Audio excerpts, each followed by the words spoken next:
Namaste. On behalf of Project Self, United Consciousness, I, Dr. Vikrant Singh Tomar, welcome all of you in this global celebration of United Consciousness, International Week of Peace. UNESCO in its constitution writes that war begins in the mind of the man. And that's why even the constructs and defenses of peace also needs to be built in the mind of the man.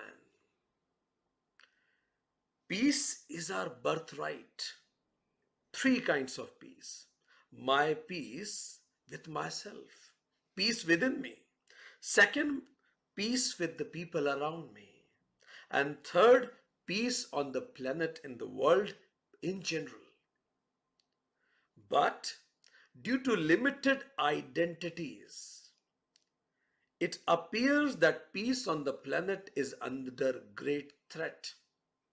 Limited identities of fundamentalism of religion, intolerant thoughts, wealth divide, caste divide, divide on the basis of region, fanatic nationalism, status, color of skin, racism, casteism, divide on the basis of species, human beings consider themselves owner of all the species. Divide on the basis of gender, sex orientation, habitat even. Human beings consider themselves owner of the whole planet and leads to global warming. When this divide, because of these divides, peace which should naturally flow has to be established by forces of peacekeeping. And that's why 25 years ago in United Nations General Assembly, we all as a planet adopted a resolution for culture of peace. And today, we are also celebrating 76th year of Declaration of Human Rights for the people on the planet, where dignity, equality and justice is upholded. But it seems that we didn't improve our progress enough in that. We are seriously off track on Agenda 2030 we set for ourselves. 1 in 8 people globally is still suffering from mental disorder. Suicide is being the second leading cause of death among youth today. But still, global defense budget is twice of the global health budget. International disarmament expenditure is only 0.039% of the annual military expenditure in 2013. So United Nations alone can't do it. And that is why United Consciousness celebrates this United Nations International Day of Peace, which is a sincere attempt to raise the consciousness of the planet. Which could not be achieved by the stroke of pen or by the forces or by the resolutions can be achieved by the resolution of mankind, by rising consciousness of all. It is rising consciousness that before taking any action, I will ask 3 questions from myself. Question number 1, whether by this action will lead to uphold and sustain peace within me.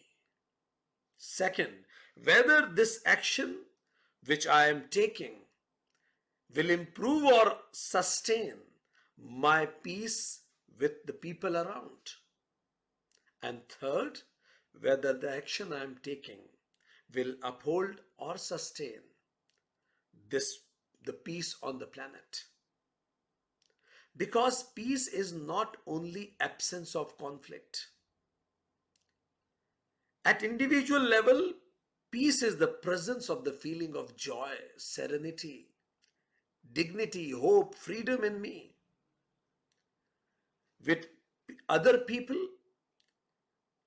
peace stands for joyful interpersonal relationships, based on love and equality, where I can see me in you, you in me, and us in all. Peace on the planet is also celebrating oneness and this diversity beyond limited divides. So every action which we take should end with disseminating more peace on the planet. In Sanskrit, peace is called Shanti. So peace within myself, peace with others, and peace in the world also. United Consciousness International Week of Peace celebration is one of the world's biggest celebration of United Nations International Day of Peace. This celebration begins on 14th of September, and this celebration will continue till 22nd of September with a hope that even if this event is over, the celebration of peace and happiness will continue resonating in everybody's life on the planet. In this program, life coaches, spiritual masters, academicians, public representatives, public servants, scientists, artists, bureaucrats, and all statesmen of repute are coming from different parts of the world, from all 6 continents of the world, because we stand together for a peaceful world.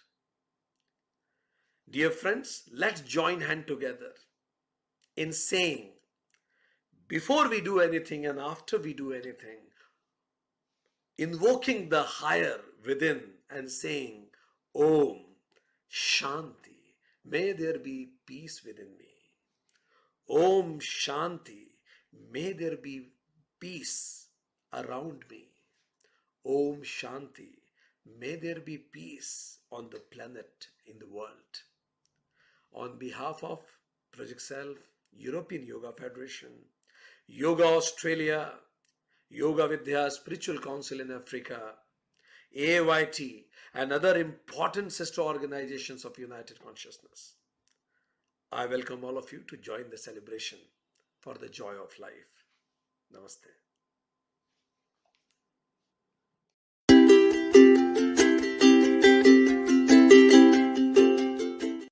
Connect, bringing together European yoga teachers and establishing delegates and representatives for each country, considering the social differences in various countries and support the needs, equality regardless of gender, origin, sexual orientation, social class and religion, overcoming dogmatism, fundamentalism to promote universal understanding. Bye. Promote encouraging a yogic lifestyle and a holistic approach to life as a tool for physical and mental wellness, a more spiritually elevated, peaceful, happy and physically fit society. Integrate and unify, integrating science and the art of yogic living, modern knowledges with ancient wisdoms for betterment of the world and global development. Recognizing, accepting and integrating the many different paths that lead to the same final goal, making sure that yoga will maintain its original purpose. Namaste. Provide study of secular knowledge, philosophy and ancient text, Bhagavad Gita, Yoga Sutra and Veda. Study of techniques, modern developments in teaching techniques, incorporating scientific findings in medicine, psychology, etc. to guarantee a certain standard, an established graduation system to provide a minimum standard for yoga teachers training.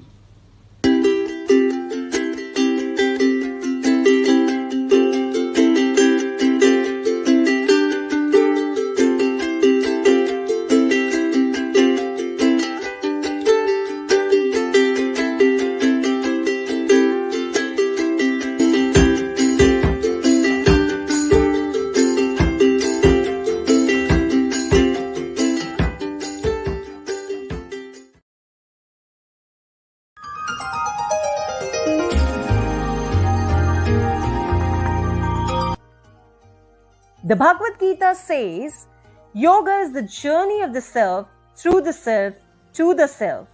Today, we are fortunate to welcome Swami Suryananda Saraswati ji from Italy. He is the creator and founder of the World Yoga and Ayurvedic Community, President of World Movement for Yoga and Ayurveda of the European Yoga Federation and the C.Y. Surya International School of Yoga and Ayurveda, Vice President of the International Yoga Federation of New Delhi, and a founding member of the European Ayurveda Association. He has been practicing and teaching yoga for 52 years. He has held courses in Italy, India, Greece, France, Spain, Switzerland, and many other countries. The result of years of experience gained in close contact with Indian psychophysical reality, with luminaries of Ayurvedic medical sciences and Eastern monks, and is often present in major congress as a speaker. He authored many books dedicated to yoga and Ayurveda. Kofi Annan has rightly said, "We may have different religions, different languages, different colored skins, but we all belong to one human race." So now let's welcome Swami Suryananda Saraswati ji.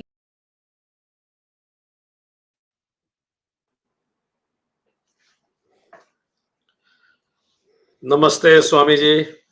Namaste. Namaste.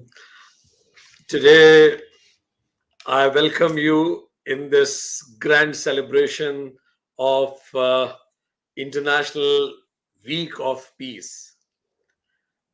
Thank you, Swamiji, sir. this celebration would not have been possible at all without your blessings, your support, your guidance.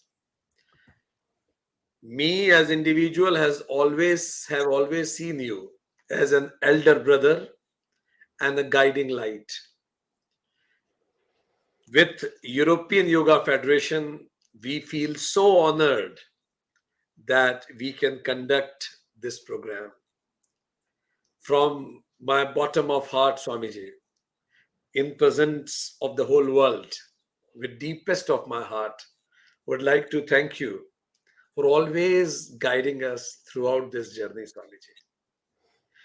I think if I would like to mention some person who will be the personification of peace in whole this event, I will certainly would like to take your name in that. Anybody who knows you gets filled with peace and love, which you bestow everybody unconditional. Thank you very much, Swamiji, for being here with us today. And thank you for the honor that with European Yoga Federation, we could conduct this event. Dr. Vikram, thank you for these kind words. Good morning to everyone. First of all, please let me say that I feel honored to be able to express my thoughts at such an important event. I want to say, me too, a big thank to my brother, Dr. Vikram, for arranging it and giving me this great opportunity and for everything he is doing. And thank you to all the speakers and all the important people who will be here. And finally, I want to thank you all that will listen to me. Today, the title of my talk is this: Yoga as a path to spiritual enlightenment, bridging body, mind, and soul. Due to natural human limits, we are always led to consider certain aspects of the Constitution, such as the body, mind, and soul, as separate. Personally, I consider all these principles strictly joined or joinable in this type of practical experience that is our life. And this, among other things, is the main goal of yoga, as the word itself states. I have many times stated that for Samkhya, the old interpretation of nature, which, as everyone knows, is the basis of yoga and Ayurveda too. Only two will be the basic vital principles of the constitution. One of physical origin material and the other of a spiritual nature. The declared goal of yoga, I repeat, contained in the meaning of the word itself, will be to keep these two principles united in harmony and health. From the healthy union of these two principles, called Purusha and Prakriti in the Samkhya, a life with meaning and quality would arise. The first, as you know, the Purusha can be considered from a certain point of view the unexpressed cosmic spiritual energy. It is the seed devoid of both qualities and attributes. The impassible and immutable cosmic consciousness that in the microcosm we find reflected in the pure internal subject, cleaned up by identification with matter. The second Prakriti is the material cosmic energy, devoid of consciousness but active and dynamic. The object with which the subject mistakenly identifies. According to some schools, evil originates from the union of the two, since Prakriti would induce the Purusha to consider everything beautiful and internal, that in truth would be painful and impermanent. In modern civilization, this is exactly what has happened. Man today suffering from identification, often only in the material aspect, has lost happiness and health. I consider the identification responsible for this modern and current pathology. One of the major causes that is leading men to lose contact with reality. Also, and above all, due to the type of nutrition that it takes through the senses. Without mental clarity and discriminative ability, he is becoming, moreover, easy prey of unscrupulous people who make him dependent on objects such as, to name a few as usual, the cell phone, the television, the car, but also many other commonly used objects. Common, with which I repeat, it tends to identify. When you suffer from this indisposition that I call identification, however, you easily become prey even to news and information. Healing can occur through more correct use of the senses and mind. In other words, in my opinion, man must learn to lead the mind to become less sensitive towards impressions that can come from outside. Which does not mean rejecting the object of the senses, but simply experiencing a different, more healthy and independent condition in the state of perception. This last path could lead him towards liberation and towards what I call healthy return home, by which I mean a return towards his essential or spiritual nature, toward himself, toward reality.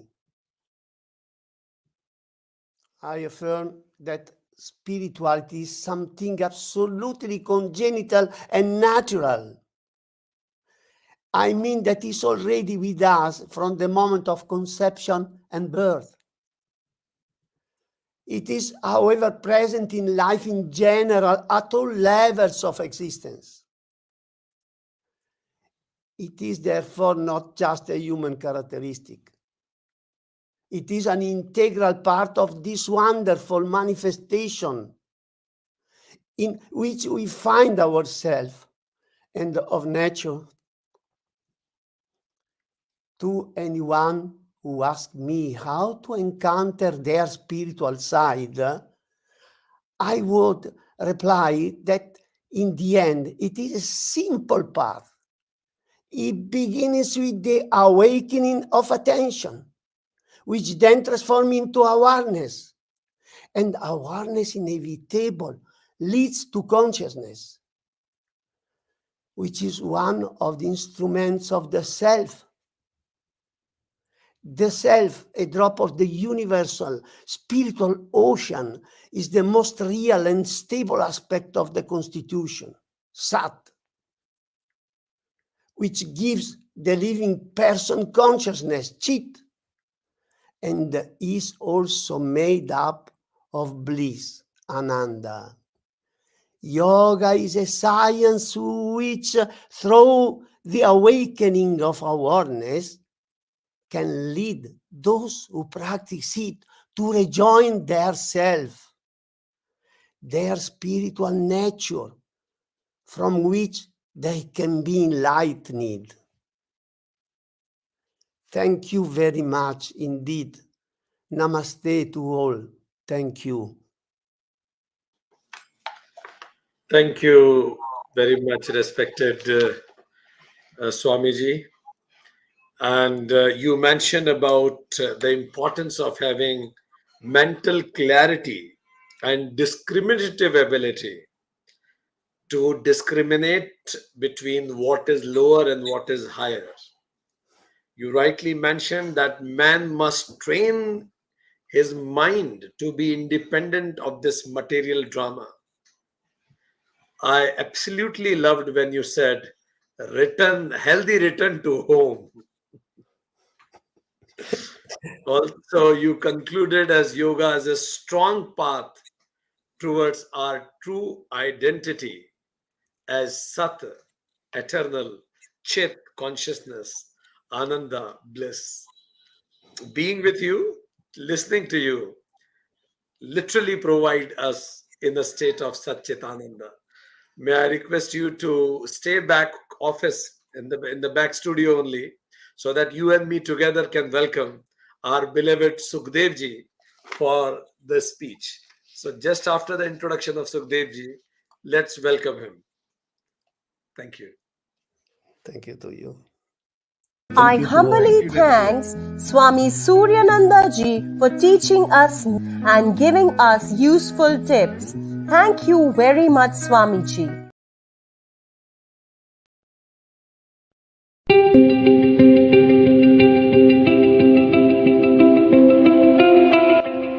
Sukadev Brits is founder of Yoga Vidya. He knows how to transmit profound wisdom humorously. His special ability is to motivate yoga aspirants to practice intensely, to see higher meaning in daily experiences, and to bring more energy and heart into everyday life. Sukadev Brits is the author of 10 books, among them commentaries on Yoga Sutra and Bhagavad Gita and the recently published Royal Path to Equanimity. He is quite active, spreading yoga via the internet in yoga videos and podcasts in English and German. Sukadev had spiritual experiences from childhood on. As a youngster, he was fascinated by the possibilities of the human mind and started with regular meditation as a teenager. He used to spend a few times several months in intense meditation and pranayama. In 1992, Sukadev founded Yoga Vidya, now one of the leading yoga movements in Europe. Yoga Vidya has 4 major ashrams, nearly 100 yoga centers, and 20,000 yoga teachers. Today, he lives in Germany, in Hornbach, Mainburg. Get inspiration and energy from this dynamic spiritual teacher. Please welcome Sukadev ji.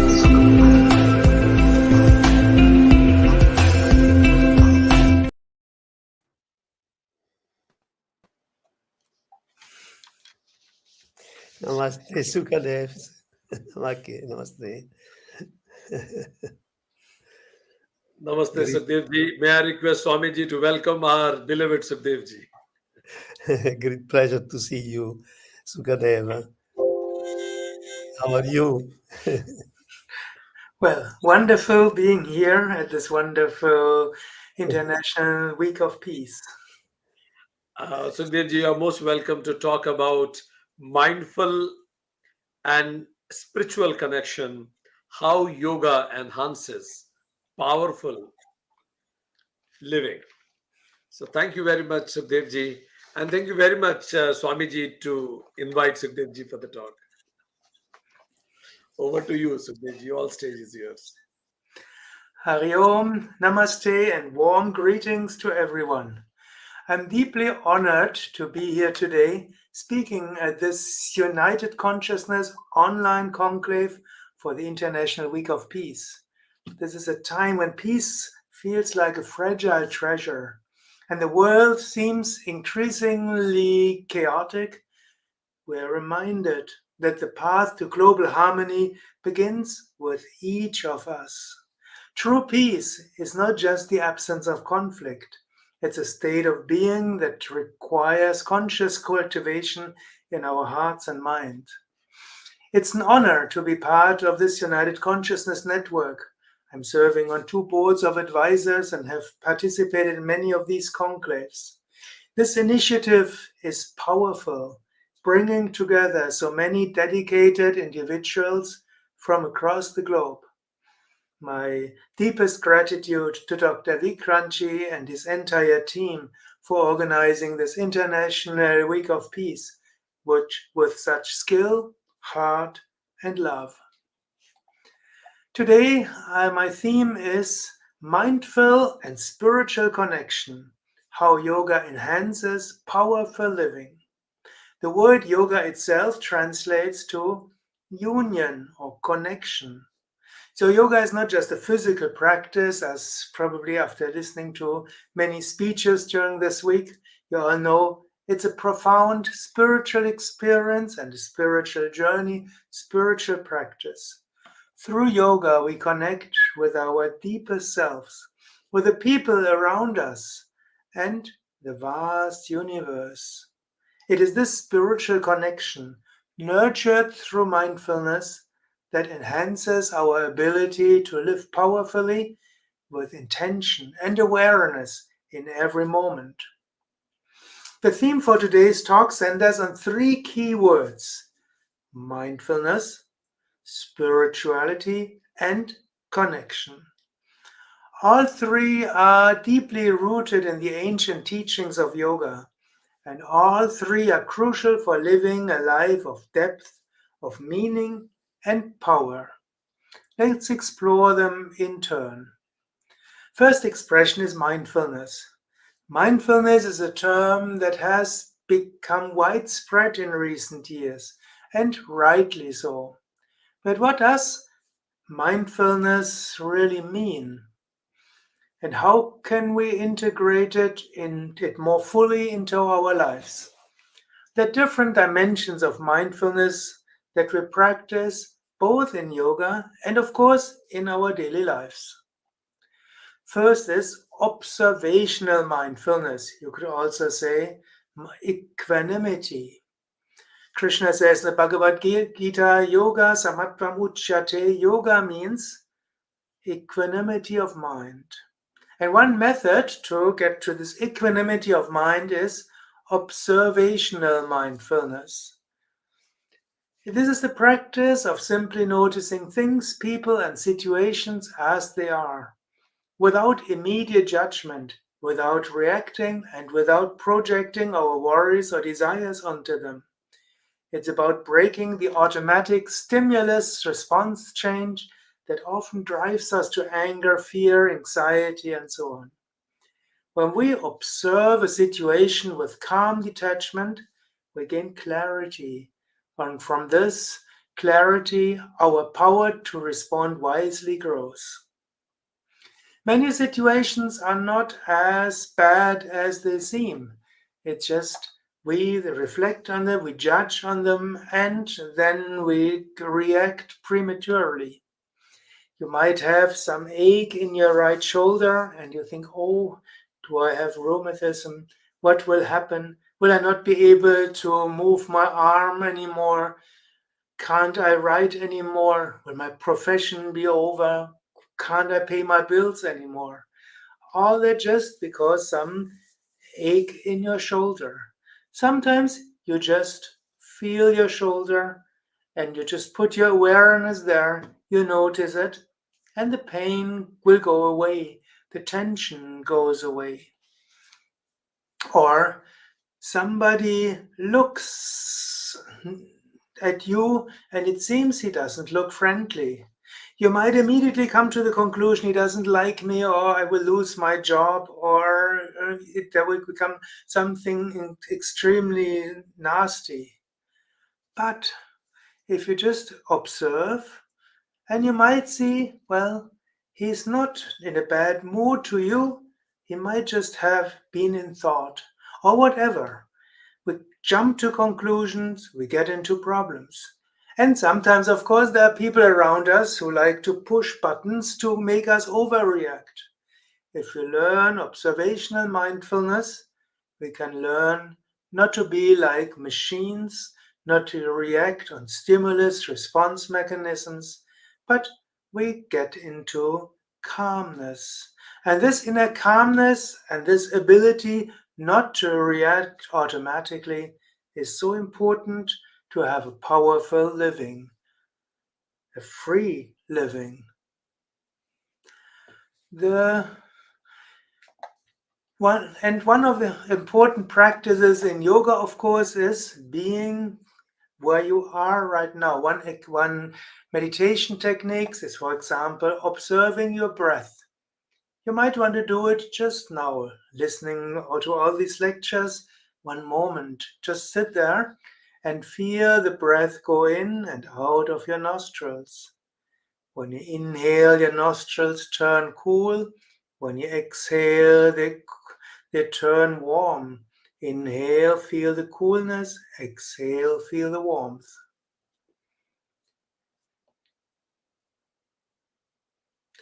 Before me saying that, you are not aware of your nostrils and the temperature in your nostrils, but just putting your awareness to the breath coming in and out, mind gets calm. And so you have many techniques in yoga to develop this kind of observational mindfulness, body scan, the breath, and observing your thoughts and so on. Important practices in daily life to calm down. But mindfulness is not just calming down, and to tell you the truth, just to calm down can't be the meaning of life. It's one of the important resources you need to have an intensive, powerful life to be able to get into calmness. So the second kind of mindfulness is compassionate mindfulness. This type of mindfulness brings us into deeper connection with those around us. It is the practice of feeling into the heart of another person. It can be your partner, it can be a family member, a friend, or even a stranger. When we cultivate compassionate mindfulness, we become aware not just of our own emotions, but of the emotional world of others, without judging them immediately. Feel the other person, observe the other person, be aware of the other person. So many people are just concerned about themselves, their thoughts, their fears in the future, their hopes for the future, and what they want and how to reach it, but feeling others, becoming aware of others, that's something really powerful. That makes life wonderful. In the end, it's about love, kindness, and empathy. And now imagine if the ripple effect, if we all practiced compassionate mindfulness, conflicts could dissolve, misunderstandings would be minimized, and love could blossom there. Out of division comes united consciousness. Next aspect of mindfulness is mindful action. Do what you do consciously. A master was once asked, "What is the difference between a disciple and a master?" The master replied, "When the master eats, he eats. When he works, he works. When he meditates, he meditates." The disciple asked, "What's special about that? Doesn't everyone do that?" The master said, "No. The average person thinks about work when he or she eats, about the evening when he or she works, about works when he or she meditates. The master does whatever he does with full awareness." Conscious action, being fully present in every moment, leads to powerful living. When we bring mindfulness to our actions, we infuse them with intention, with focus and energy. This is where mastery truly begins. The last aspect of mindfulness, which I want to stress today, there are more, but let's stay with these, is intense mindfulness. If you focus your attention intensely on something without thinking about it, then you have an intense experience. You could say the conscious action and also the compassionate mindfulness already is the pre-step for intense mindfulness. If you focus on some person a little bit, then it's already compassionate mindfulness. If you try to feel the other person intensely, then deep love develops. This type of intense mindfulness is called samyama in the Yoga Sutra. When you practice samyama, then two things happen. You gain jaya and prajna, this means mastery and intuitive knowledge. This ability to concentrate intensely on something leads to powerful living. Yogis say, in the depth of your being, your Satchit Ananda being, consciousness and bliss. Intuition awakens through intense mindfulness. Joy awakens through intense mindfulness. You experience your true nature through intense mindfulness.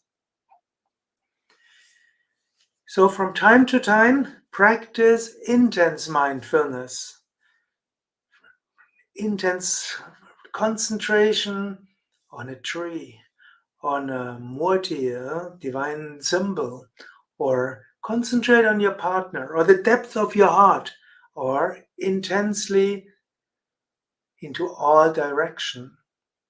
So you can awaken to the joy and intuition that are already with you. And from this awakening, begin to live with greater power, clarity, and purpose. Second word I want to talk to is spirituality. And it's all going to overlap these concepts. But first, second important concept in my theme is spirituality. Spirituality is the deep conviction there is a higher reality. This reality can be experienced, not just believed in. Through mindfulness, especially through intense mindfulness, we experience the divine presence that permeates all things. Yoga offers us practical tools to access the spiritual dimension. Practices such as asana, pranayama, deep relaxation, meditation are designed to awaken not only mindfulness and relaxation, but also spiritual awareness. These practices help quiet the chatter of the mind, open the heart, and deepen our connection to the divine. In the Bhagavad Gita, the Yoga Sutras, the Vijnana Bhairava Tantra, Hatha Yoga Pradipika, and other sacred texts, we find detailed techniques to experience the divine in the present moment. These scriptures remind us that the divine is not distant or inaccessible. It is here, now, waiting to be realized. So let's walk through life with awareness at every moment, at every breath. Let's walk through life with divine energy. That is what yoga invites us to experience spirituality, not as an abstract idea, but as a lived reality. The third word, connection. The final word in my theme is connection. As human beings, we intuitively know the importance of connection. When we feel disconnected, whether from ourselves, from others, or from nature, we suffer. But when we feel connected, we thrive. Connection is life's natural state, and yoga is the path that brings us back to it. Now, yoga means union. Each time we practice yoga or meditation, we can feel this connection. We can feel connected to the depth of our being, to the heart of those we love, to the natural world, and to the greater web of life. Keep going into your heart. Feel connected to the depth of your being. Feel the heart of your partner, of your child. Feel connected. When you go out into nature, take moments to expand your awareness in all directions. In this moment, we can feel connected to everyone involved in this event. Speakers, organizers, the technical team in the background, audience, everybody.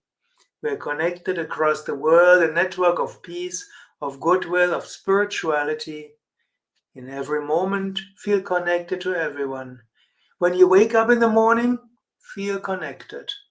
Before you go to sleep, at night, feel connected. We're a global network of peace, goodwill, of spirituality.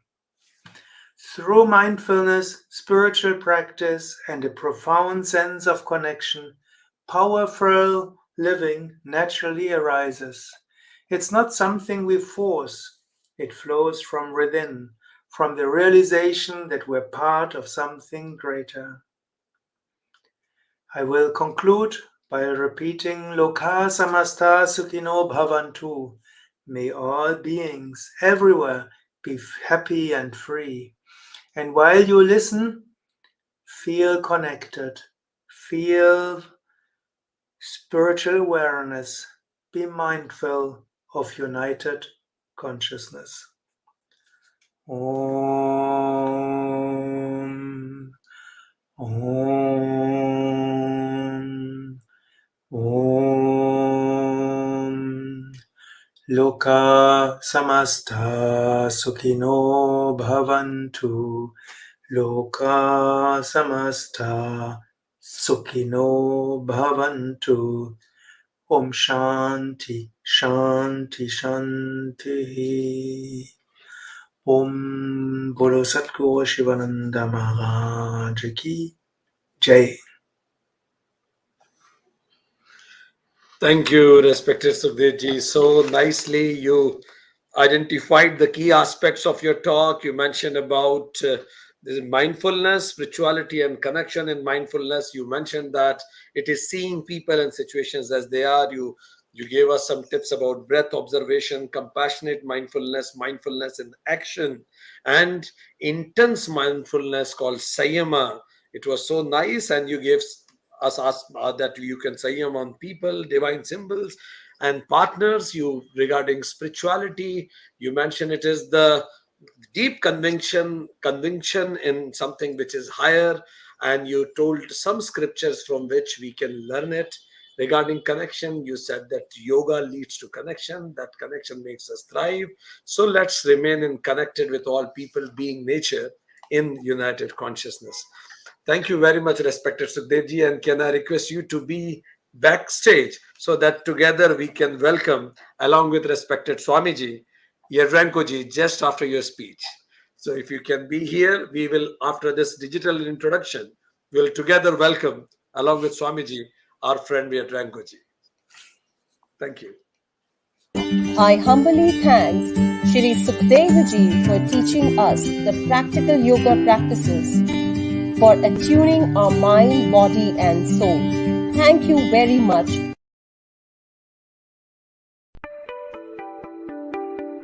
Mr. Jedranko Maklik from Croatia.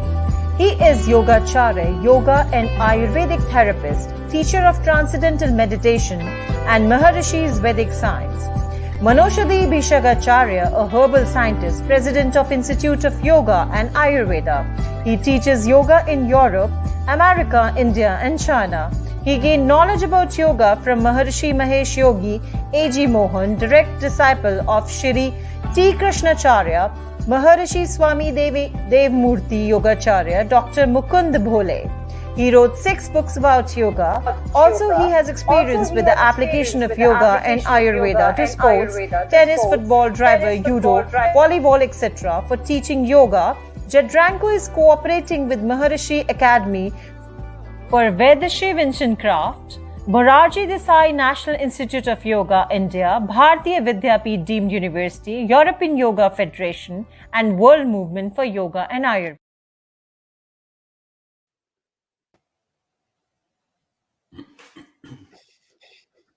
Namaste. Om Shanti, Yedrankoji. Great pleasure to see you.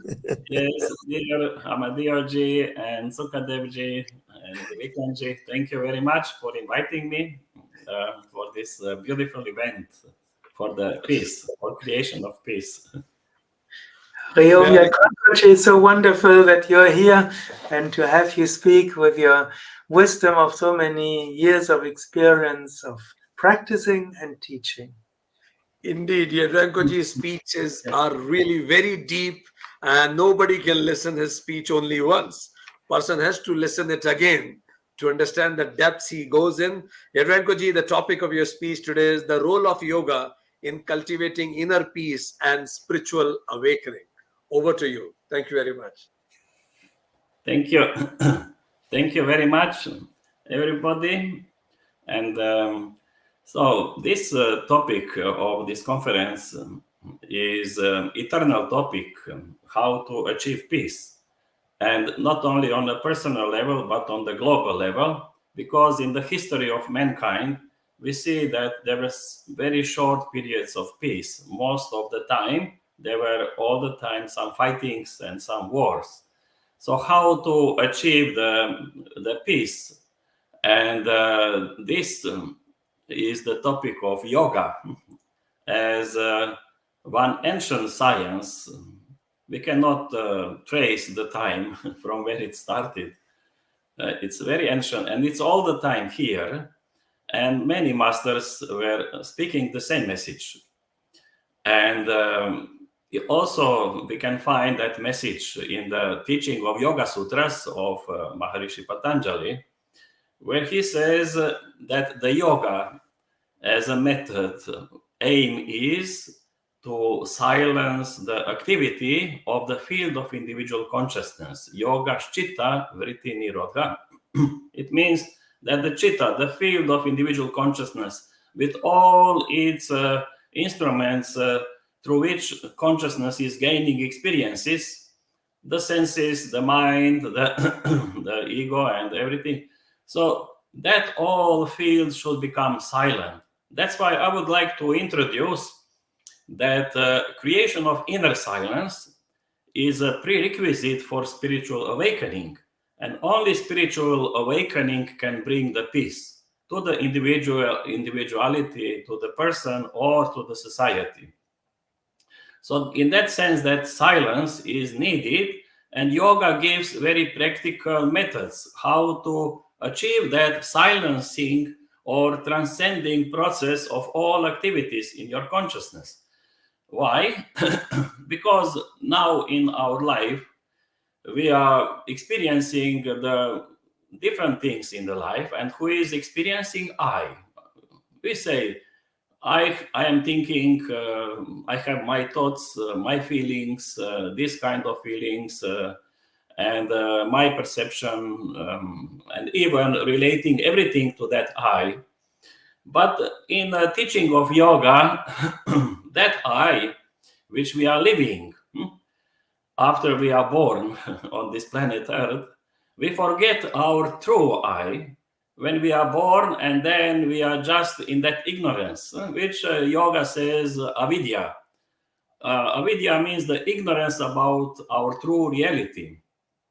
And what we are living is wrong identity. And then from that avidya comes asmita, which is Patanjali mentioning as obstacle for a normal way of life and for peace. And that asmita means he defines when the seer, it means the subject, becomes identified with the process of seeing, then the asmita is created. So asmita is not the reality of life. The reality of life of our individual identity is ahamkara, as mentioned in the Sankhya sutras, in the teaching of the Maharishi Kapila. There he describes certain instruments of our individual life, and one instrument, the basic, is that ahamkara, or I am. But through that identification, that I am becomes I am that, and I am that, and then that I becomes covered with the content which it is perceiving, and losing insight into its true identity. So that asmita becomes the subject, which is experiencing everything, and then the other things are the objects. Now yoga says we need to stop all the objects related to the asmita, or that ego, which is perceiving everything and being involved in life as a chief subject. And then we need to stop all the activities, nirodha, and then reach the state in which that asmita will remain alone, not related to any more activity. It means the inner silence, complete inner silence. So this is the process which is called nirodha in the yoga, or the Patanjali is mentioning that state asmita samadhi, where the asmita or the ego is not related, not even to the experiencing ananda. It's beyond ananda samadhi, or related to any finer level of the experience related to the tanmatras, or the grosser level of experience is related to mahabhutas. So beyond vitarka vichara, ananda samadhi, reaching the asmita samadhi where the ego remains alone. Now what happens? This is called Maharishi Mahesh Yogi related this to the Vedic experience of the rishis, and he says this is the dirgha tamas state, prolonged darkness, nothingness. It's empty. It's beyond any. It's a total silence. And then what happens? That asmita, which was previously the subject in relation to some objects, now there are no more objects. Then the asmita becomes the object.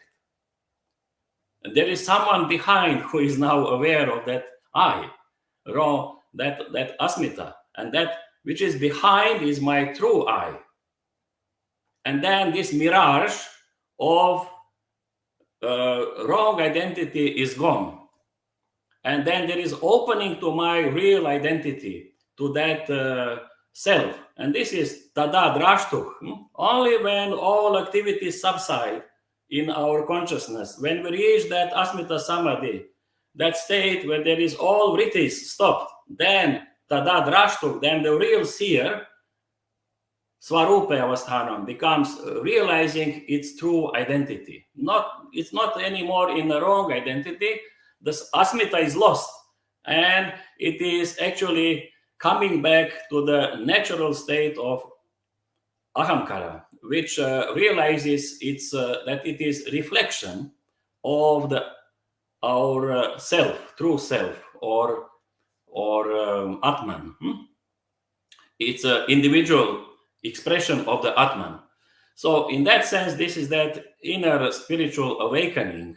And we can say this is the concept of being reborn.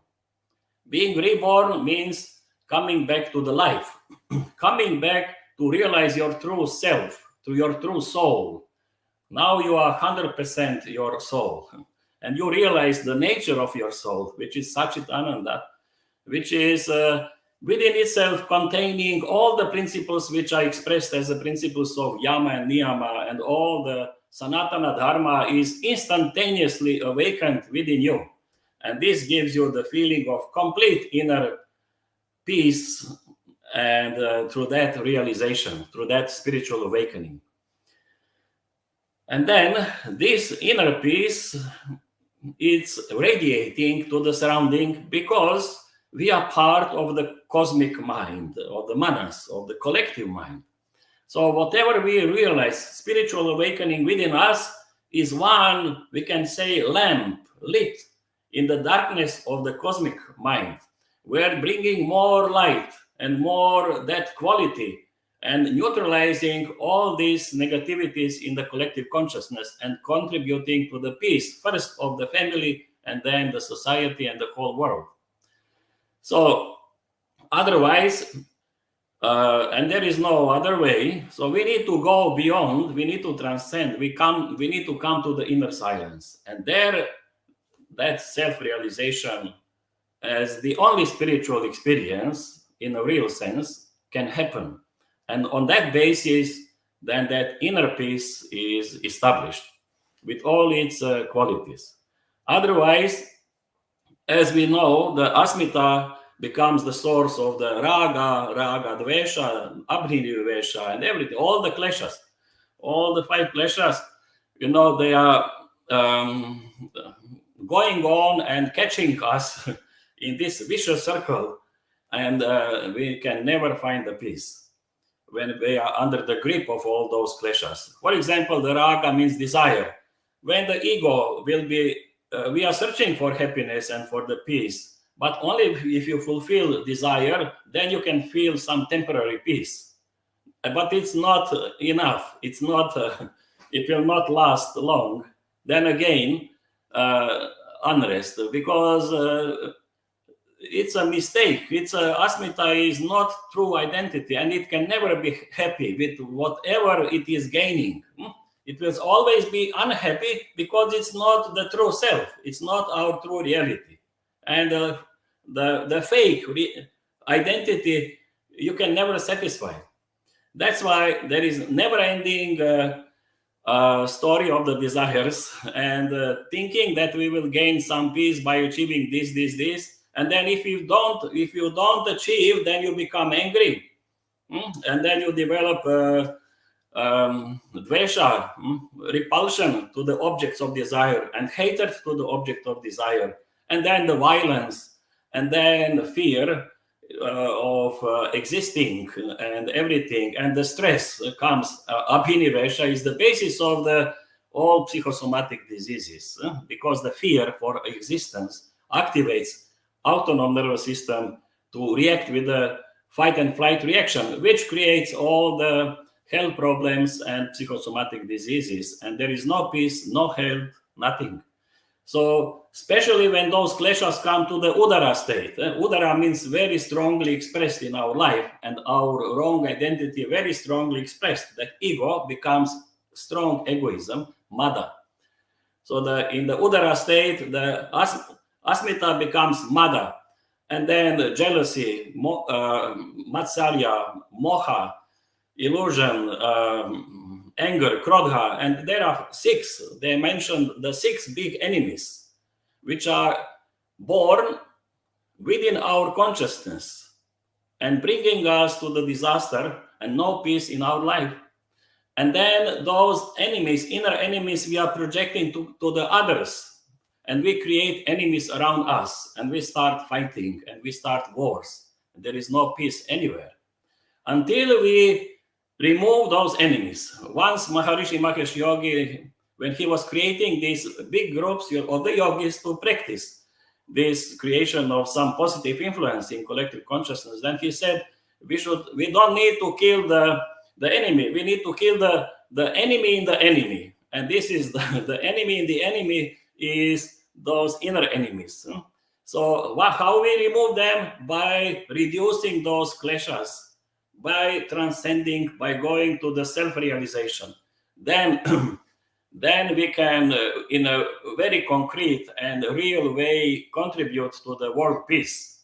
Otherwise, if we don't have peace within us, if we don't have inner silence, then and inner awakening doesn't happen, then we are of no use for the world, whatever we can do in the world.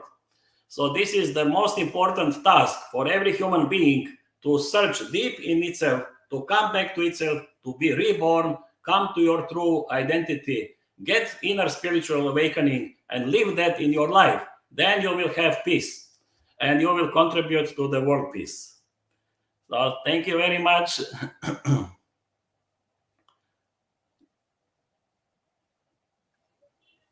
Thank you very much, respected Yadranko-ji. And you went deep into yoga philosophy. You mentioned avidya, smita, and asmita samadhi, and you also mentioned dirgha tamas, and how when we are established in our swarupa, then we reach to right peace. Otherwise, abhinivesha, asmita leads to shat ripus, which takes away all the peace from the planet. Thank you very much. May I request you to be there online for some time so that we can. Yes? Yes. After Dirgha Tamas, spiritual awakening is called Madhu Chandas. And this is what the Rishi Madhu Chandas described at the beginning of the Rig Veda, of his experience of awakening and transmitting us the reality of life. Thank you. Thank you very much. May you stay back here so that we can welcome our next guest, Andreji, with respected Swamiji also. So after this digital introduction, we'll welcome respected Andreji along with Swamiji. So you can stay back office for some time. Thank you. Thank you. On behalf of United Consciousness, I thank Mr. Jadranko Meklik for coming onto the platform of United Consciousness. Thank you so much. Andrei Lobanov is one of the founders and leaders of the yoga community in Russia. Yoga master with a unique path and experience, who started his yoga practice and research in Soviet time when yoga and other oriental practices were forbidden. Andrei's school became the first official yoga school in USSR and Russia in 1983. He found a way to legalize yoga in Nizhny Novgorod region and played an important part in making yoga legal all over the country. In 1989, he founded the first yoga teachers training school in Russia, which in 2002 became the Academy of Traditional Systems of Healthcare and Human Development and got the license from Ministry of Education for yoga teachers training. He also was the first in Russia to work out yoga therapy educational courses, which were included in the curriculum in foremost medical higher education institutions. Vast experience in yoga, ancient and modern medicine, studying different philosophical and scientific systems enabled him to create a unique multi-level system called Yoga Lamp. It is based on the principles of classical yoga Patanjali, research of scientists, innovators, and original technologies and practices worked out by Andrei himself. The object of Yoga Lamp is to help modern human to govern himself and his own life, to give him effective technologies for self-exploration, self-healing, and self-development, which make him free and independent from different manipulators, political, ideological, commercial, to develop ecological consciousness, which helps us to overcome ecological crisis and save the planet. Welcome, Andrewji.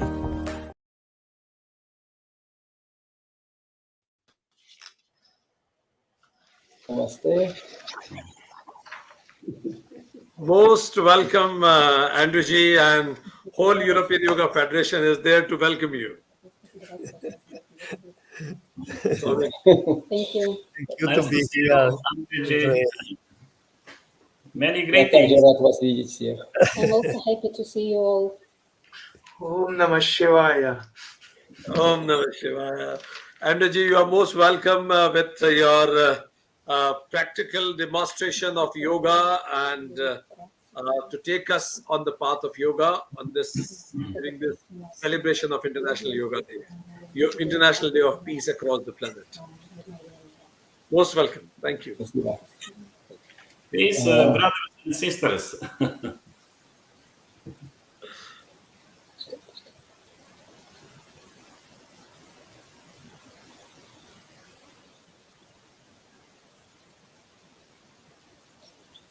Здравствуйте, друзья. Namaste, dear friends. Рад приветствовать вас на этом мероприятии, связанном с тем, что необходимо каждому человеку и планете, миру. I'm happy to greet you on this event, which is about something that is necessary for every person, every human being, for planet and for the world. И хочу вам представить практику асана мира. And I'd like to represent a practice which is called the asana of peace. Асана – это форма, в которой происходит акт йоги, в соединении с тем, что наполняет эту форму, с ее информационным содержимым разного уровня. Asana is a form where the act of yoga takes place, when we connect with something that is inside this form, with its informational content of different levels. Делая асану, большинство практиков соединяется с тем, что знает ум, и заполнение формы идет от ума, его потребностей и желаний. When performing asana, the majority of practitioners connect with knowledge saved in the mind, and they feel this form basing on the mind, its needs and desires. Чего, как правило, хочет ум? And what does usually mind want? Ум обычно хочет самоутверждения, но этот поиск самоутверждения скрыт под разными красивыми обертками, такими как достижение просветления, Бога или состояние, которое было описано кем-то в древних текстах и стало эталоном для последователей. As a rule, mind seeks for self-affirmation, but this striving is hidden under various nice wrappers, such as achieving enlightenment, or reaching God, or obtaining a specific state, which was described in ancient tractates and became a standard for disciples.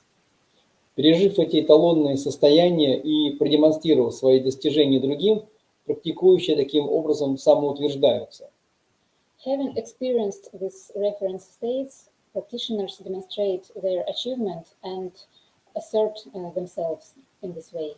Они ожидают похвалы и награды за свои труды на йогическом поприще, получают от товарищей по цеху новые имена, звания, статусы с соответствующими почестями и привилегиями.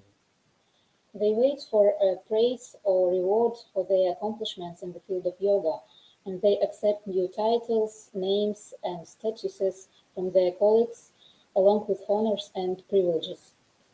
Всего этого на самом деле хочет личность.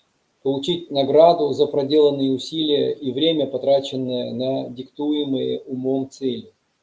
This is what their personality really wants, to get a reward for the efforts and time which was spent for reaching goals dictated by the mind. А цель – самоутверждение, значимость и принадлежность к элитарному обществу.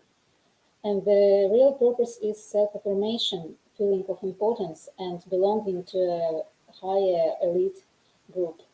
К достижению этих целей и сводится практика асаны, если она управляется умом. So the actual purpose of asana practice, when it's controlled by the mind, lies in reaching these goals. Но скрытые, неосознанные практикующим истинные цели ума рано или поздно проявляются. Even though these goals are hidden and the practitioner doesn't realize them, sooner or later they manifest themselves. И когда это происходит, естественно, развертывается конфликт на психологическом и истинно духовном уровне, так как желание ума достигать, соревноваться с другими и бороться за правильное, утвержденное как стандарт, пагубно для души и духа и не несет истинного мира. As soon as it happens, a conflict on psychological and truly spiritual levels unfolds, because the desire of mind to achieve, to compete, and to fight for something that was established as a standard is pernicious for the soul and spirit and doesn't bring real peace. А истинный мир состоит в сопричастности бесконечному, вневременному, не связанному с программами ума и личности, зараженной самоутверждением, достижением и соревнованием. And true peace is about belonging to infinity and timelessness, which isn't related to the mind and personality, infected with programs of self-affirmation, achievement, competition. Эти программы приводят к борьбе и конфликтам и являются внутренней причиной войн между людьми. Войн за привилегии, статусы, разного рода ресурсы. These programs always lead to fighting and conflict and represent inner reasons of war between people, war for privileges, statuses, and resources. Состояние истинного мира – это состояние махакал-йоги. The state of true peace is the state of Mahakal Yoga. Оно позволяет осознать действия мыслей, увидеть, что они несут меру времени и программируют реальность под себя, укладывая ее в доступные для понимания ума стандарты. This state enables us to realize how our thoughts operate, how they create the measure of time and program our reality in their own way, placing the reality in limited standards, comprehensible for the mind. Выполнение этих стандартов несет плоды в виде самоутверждения, принадлежности к чему-то статусному, высшему, элитарному, дающему привилегии, энергию в виде уважения и почитания ваших заслуг. Accomplishment of these standards brings fruits, such as self-affirmation, feeling of belonging to something superior and privileged, or energy in form of other people's respect and honor. Но это не приводит к цели йоги, познанию действительности, истины, которая ведет к освобождению. But it doesn't bring us to the purpose of yoga, which lies in comprehension of the actuality and truth, which leads us to liberation. Отбрасывание этих программ и отказ от игр ума открывает дорогу к состоянию вне времени, вне ума и пребыванию в глубочайшем покое и мире. И на фоне этого состояния совершаются естественные, правильные действия. When we discard these programs and reject games of mind, we become able to obtain a state which is beyond the time and beyond the mind, the state of the deepest calm and peace. And having this state as a basis, we take natural actions, right actions. Это и есть состояние махакал-йоги, без идей о мире и о том, как его достигать. This is the state of Mahakal Yoga, where there are no ideas about peace and no reflection about how to achieve it. Это есть сама природа мира, так как в ней нет ума, неминуемо порождающего конфликт своими идеями, которые соответствующим образом оформляют и направляют наши мысли и действия. This is the very nature of peace, because there is no mind in it, as mind with its ideas inevitably produces conflicts, shaping and directing your thoughts and actions in a certain way. Знание этого позволяет увидеть, какова настоящая цель вашей практики и направить ее к истине. If you know this, you can see the real purpose of your practice and direct it to the truth. Как перейти к практике асан, которая ведет к истине, а не эгоистическим целям ума? How to start asana practice which leads to the truth instead of egoistic desires of mind. Во многом такая практика начинается с осознания базового состояния, с которым вы входите в практику, с развлечения присутствия ума с его программой. Mainly, such practice begins with realizing the state which you enter the practice with, your inner background, and also with discernment of the mind programs. Это важный навык – уметь четко различать программы ума. The ability to discern programs of the mind clearly is very important. В йоге он называется вивека. In yoga, it's called viveka. Для этого нужно предварительно изучить содержимое своего ума, его ограниченные эго-желания, в основе которых самоутверждение.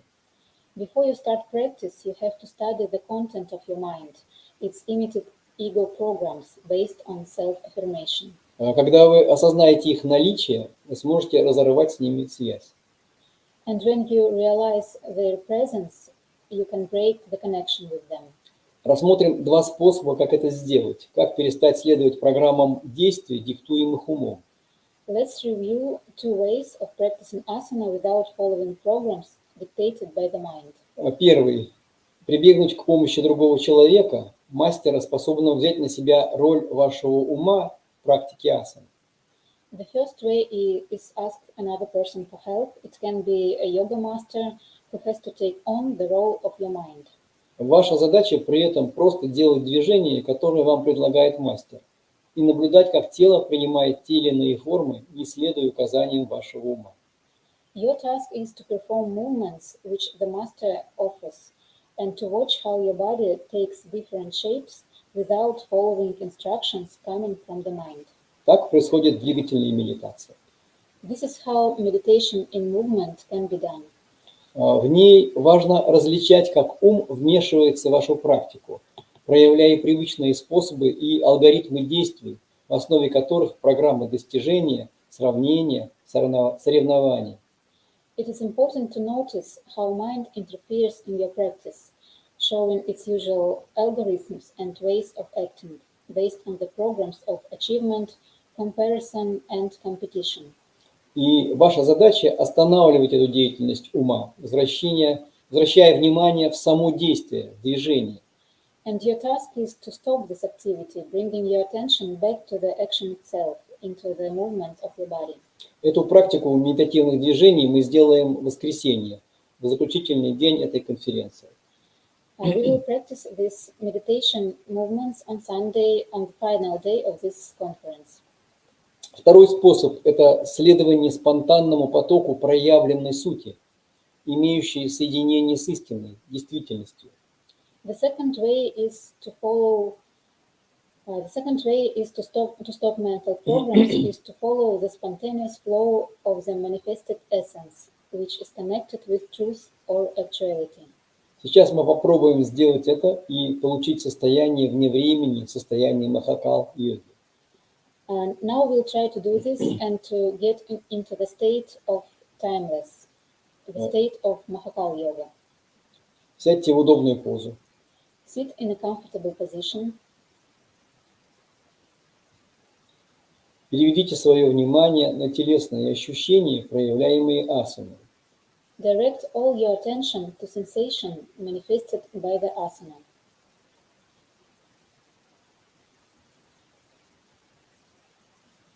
Созерцайте весь объем ощущений в ней.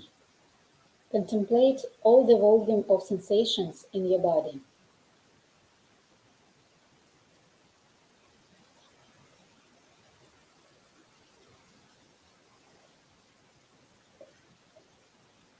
С помощью различающего внимания, вивики, отслеживайте работу ума, какие программы запускаются во время практики. Стремление к стандартному выполнению позы с достижением результата. Сравнение. Старайтесь превзойти, поставить рекорд. Старание превзойти, поставить рекорд для себя и для других. Using discerning attention or viveka, watch how your mind operates, which program manifests themselves during the practice. Striving to perform a standard pose and achieve a certain result, comparison, attempts to outperform others or set a record. Эти программы развивают эго-тенденции, значимость, самоутверждение. These programs develop ego tendencies, such as importance and self-affirmation. Осознав эту игру ума и связь с этими программами, которая поддерживается вашим вниманием волей, разорвите эту связь, переводя внимание на состояние вне времени, бесконечности, в котором естественно пребывает ваша истинная природа, сутьевая основа вашего существа. As soon as you realize this game of mind and your connection with these programs provided by your attention and will, break this connection, moving your attention to the state of infinity and timelessness, where your true nature and the essential basis of your being naturally abides.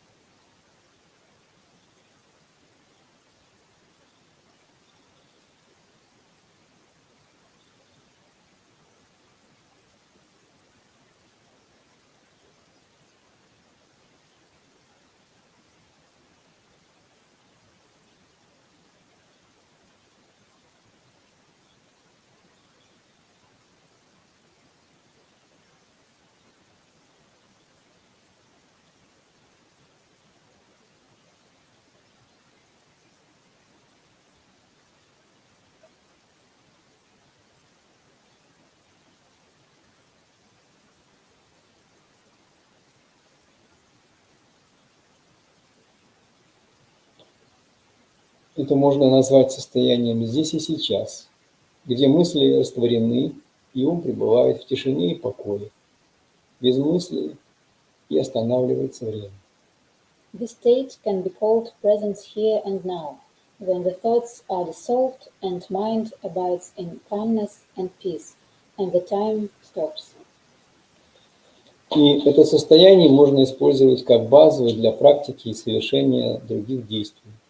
And such state can be used as a basic background state for yoga practice or other activities. Спасибо за участие. Thank you for participating. Продолжим эту тему в воскресенье 22 сентября утром в 6:30 по европейскому времени, в 7:30 по московскому. We'll continue this topic on Sunday, 22nd of September, 6:30 European time and 7:30 Moscow time. Жду вас на своей практике. Looking forward to see you on the class. Благодарю. Thank you. Perfect. Thank you very much, Andrej, and glad that you mentioned that the topic will be continued so that people can follow you further. Thank you very much. May I request you to stay back here along with Swamiji to welcome our chief guest today. Our chief guest today is Ambassador Virendra Gupta ji. So just after his formal introduction, please join me for his welcoming. On behalf of United Consciousness team, we would like to thank Andrej ji for sharing his views and experiences in the journey of yoga. I feel highly honored to welcome and introduce Ambassador Virendra Gupta, retired as a diplomat in 2016 after completing 37 years with the Indian Foreign Services. He served as India's High Commissioner in Tanzania, Trinidad and Tobago, and finally South Africa. He also served as Deputy Director General of India's largest security studies think tank, the Institute of Defense Studies and Analysis, and as Director General of the Indian Council for Cultural Relations. He is currently associated with a number of non-governmental organizations and think tanks and takes an active interest in international relations and public policy issues. As President of well-known NGO Antar Rashtriya Sahyog Parishad, he is particularly focused on Indian diaspora and neighborhood issues. He has edited several books including Pakistan-occupied Kashmir, Untold Story, India's Neighborhood Challenges Ahead, and Energy Security Asia Pacific Perspective, and has contributed chapters in various books including a recent publication, The Modi Doctrine, New Paradigm in India's Foreign Policy. He has been regularly writing on topical issues in various prestigious newspapers and magazines. So ladies and gentlemen, please welcome and put your hands together for Ambassador Virendra Gupta.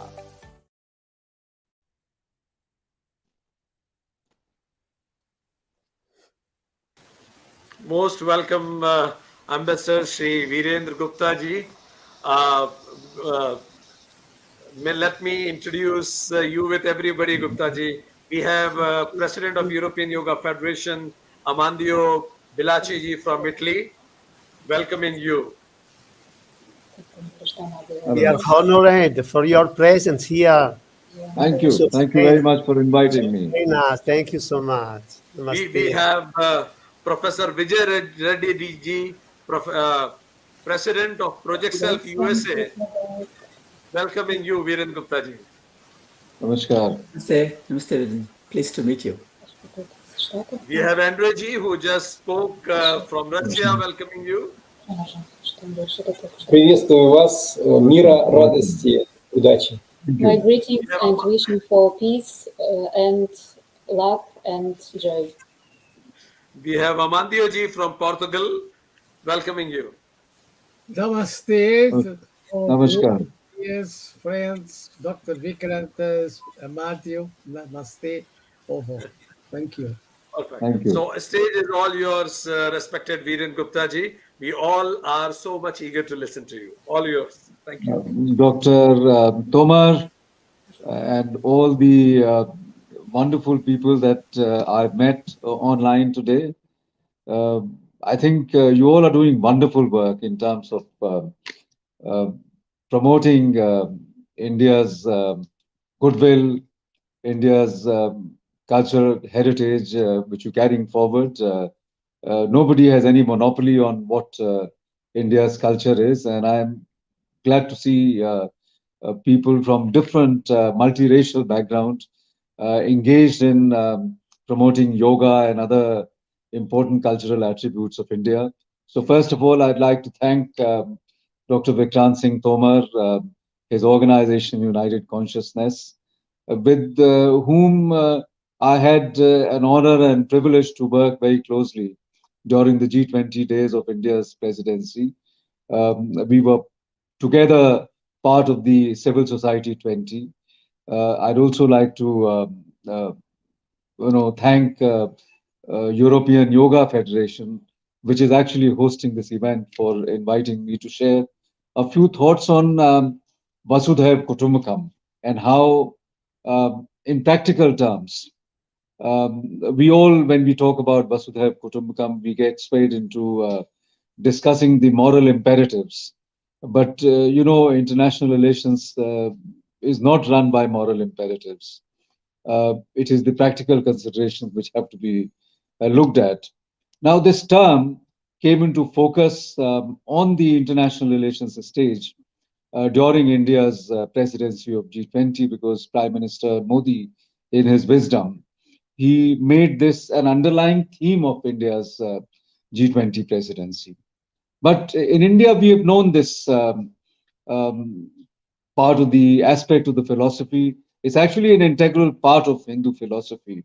Our eternal thought process, which is sometimes reflected in our pluralism, in our tolerance, in our acceptance of each other. I think a verse in Maha Upanishad talks about this philosophy of Vasudhaiv Kutumbakam, basically signifying that the whole world is one family. It underlines that the oneness of this universe, and that we are interconnected and interdependent. Now, that is not rocket science. Everybody can understand it. Now, what has happened is that we've had a lot of technical advances. We've now, materially a much better living condition than what it was earlier. But it hasn't changed very much in terms of peace and harmony in the world. As it was earlier, the more powerful people, the more powerful countries, they remain engaged. They remain inclined to exploit and dominate the weaker people. We have battled with conventional narratives of power balance. This is what we understand very well in international relations. And even now, a lot of people tend to explain things in terms of power balance. an American professor gave the theory of clash of civilizations. And I think it seems to me sometimes that as if we want to, make it come true. Even if there are indications, even if there are signals which point to the contrary, contrary thinking, we want to ignore it.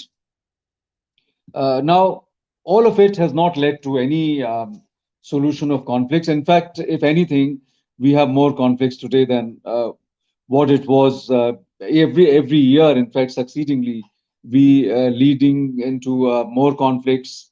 We're leading into a more tense world. So I think all of this points out to an imperative need to search for alternative narrative.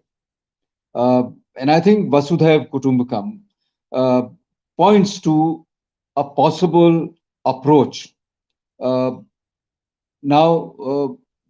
I'm not saying that that is the only approach. I'm also not saying that that is something that will undoubtedly work. But I think since our current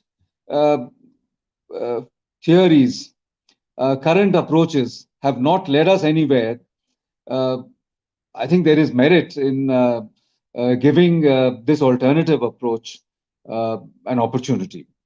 Now, one thing I would also clarify is that a lot of people in India begin to think that this is something very unique to Indian culture. And I think that is not true at all, because in many different cultures, this thought you find very inherent, and different people at different points of time in different geographies have thought about this approach as being possible to leading to greater peace and harmony. I was in South Africa for a few years, and in fact, I came across the philosophy of Ubuntu there, which basically translates to I am because you are. So my existence is dependent upon your existence, and I think that basically signifies interdependence, and that my good is inherent in your own good.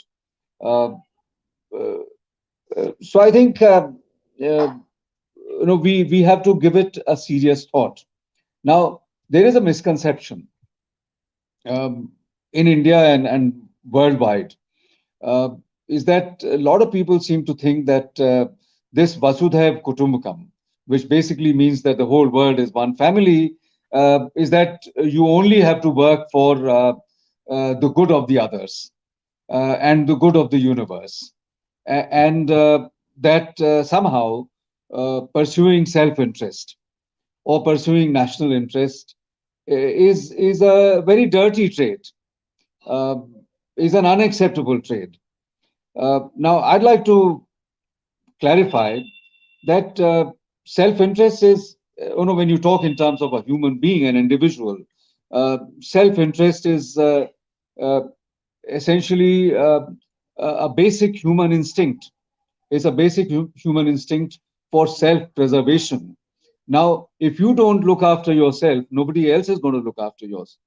And by that logic, if self-interest is not a dirty word, then national interest is also not a dirty word. So I think all countries can be reasonably expected to pursue their national interest. But I think the point of difference comes here is that the national interest does not have to be, in the same manner that self-interest does not have to be pursued in a very narrow and rigid framework, that you have to be broad-minded. You have to understand it in the perspective of a very, very broad framework, and not just broad framework, but also a longer term time frame. And if you begin to look at things in the broader context, in the broader framework, in the broader perspective, and also in terms of longer time frame, then I think things will begin to clarify very easily that there is no contradiction between self-interest or national interest and the broader good of everybody, broader good of all the nations, broader good of the universe and the world. Now, I can give you many examples. Take, for instance, nuclear weapons. Now, nuclear weapons, a stockpile has been kept by many countries, essentially with a view to it's a currency of power, but more than the currency of power, it is a means to securing, national security. That you have nuclear weapons so that you will not be attacked by other countries. You will be able to defend yourself. I think those countries which have nuclear weapons forget that this is a technology which is essentially today a textbook technology. Any country can develop nuclear weapons. And if more and more countries have nuclear weapons, then this world is going to be inherently very, very unsafe. And if there is nuclear detonation in Pakistan, then India is not safe because nuclear radiation knows no political boundary. So I think, if you extend that logic, very clearly, the world is safer and my country is safer if there are no nuclear weapons in the world. And yet, look at, how, absence of wisdom in the mankind is that nobody is giving it any serious thought. Countries are not prepared to discuss nuclear disarmament. The countries which have nuclear weapons want to keep nuclear weapons, and they want to prevent other countries from acquiring nuclear weapons at any cost, and they know that it's a losing battle. Successively, you have more and more countries acquiring nuclear weapons. Climate change is another very good example that unless you take care of the climate, unless you take care of the ecology of the world, you are not going to benefit. Because if there is an ozone layer depletion and if there is global warming, it is going to affect the entire world. So no matter how developed you are, but unless you deal with these problems which are facing the world, so what nations have to not only do things for themselves, but nations have to fix things for the world, and they have to act in the broader interest of the international community, the whole world, and their own interest is inherent in the overall good. International terrorism, epidemics, we've seen epidemics, the whole world was battered by COVID-19. And at that time, could any country take a view that, look, we will only secure corona in our own country? What about corona across the border?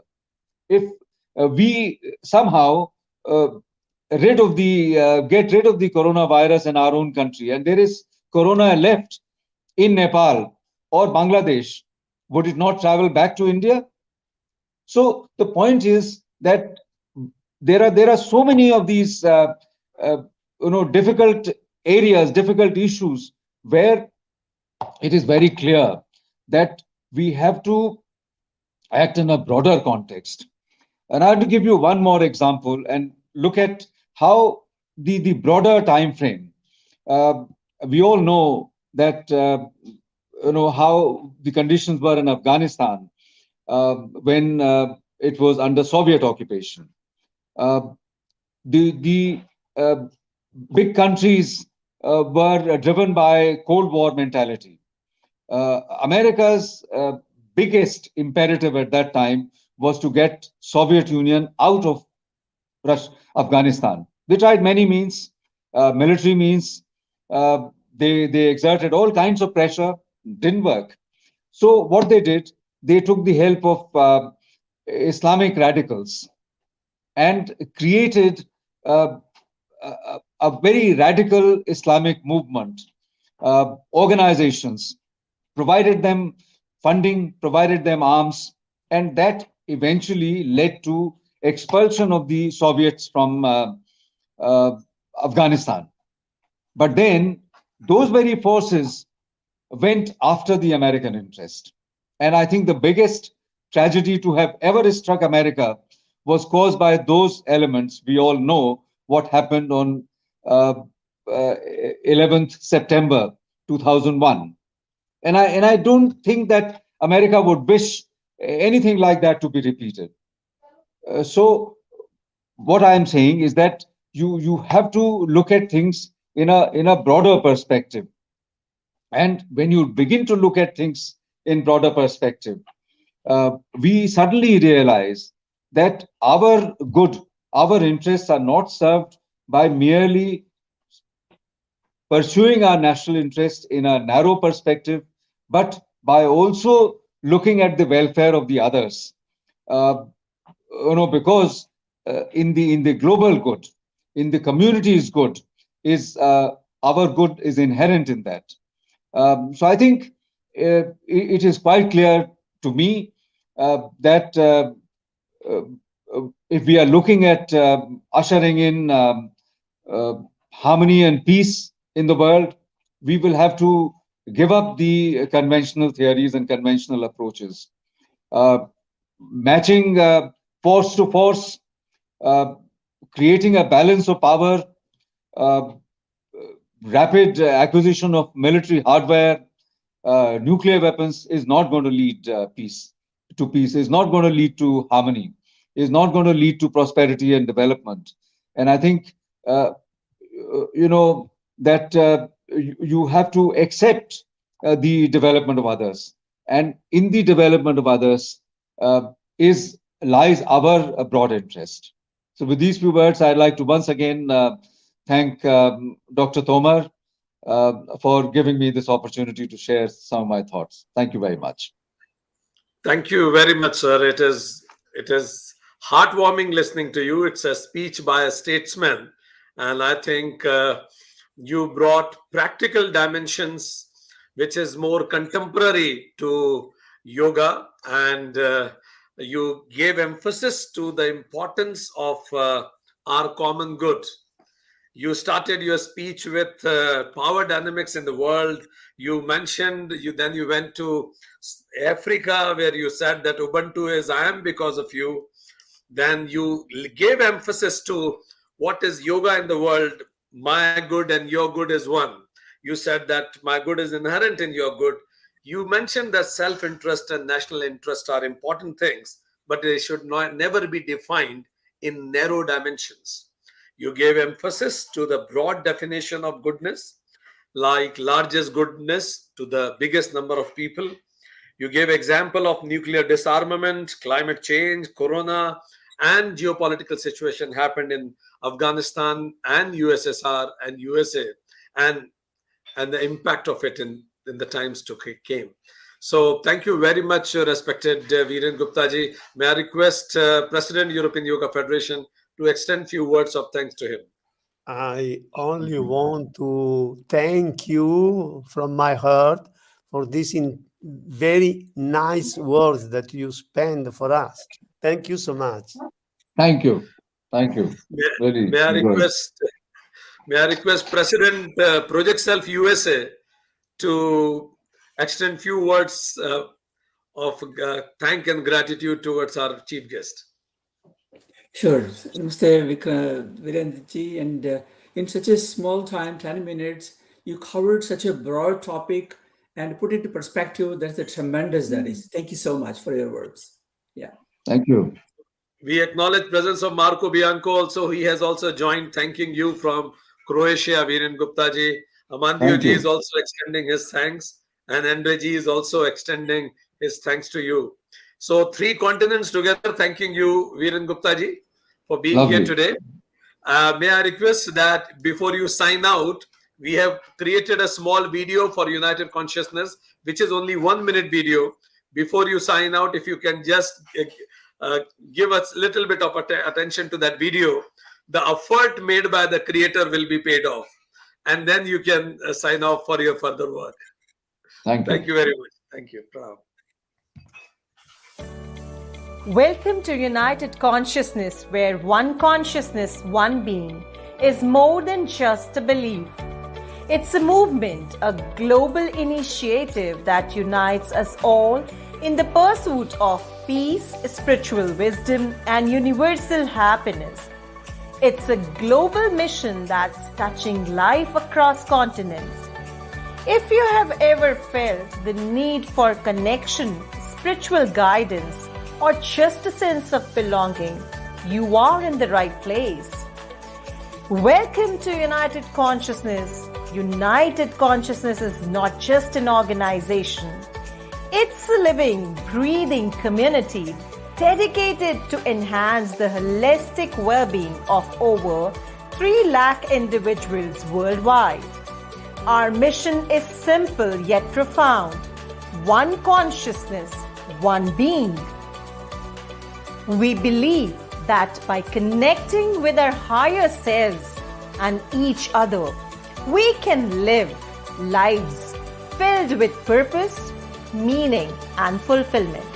Together, we are building a global community that shares this vision, helping each other unlock our full potential. Our logo says it all. The lotus symbolizes enlightenment, peace, and infinite universal consciousness.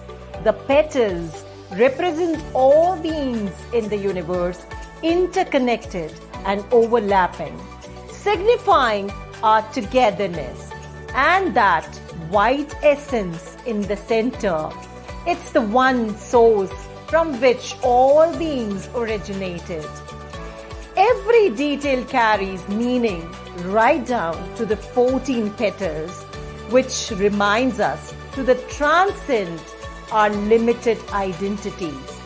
And speaking of transcendenting identities, our vision aligns perfectly with the global movement of Vasudhaiva Kutumbakam. The world is one family. With the presence in over 100 countries, our reach is global. We are not just spreading a message, we are creating a cohesive network of individuals and organizations working together to eliminate limited identities and promote peace and happiness across the planet.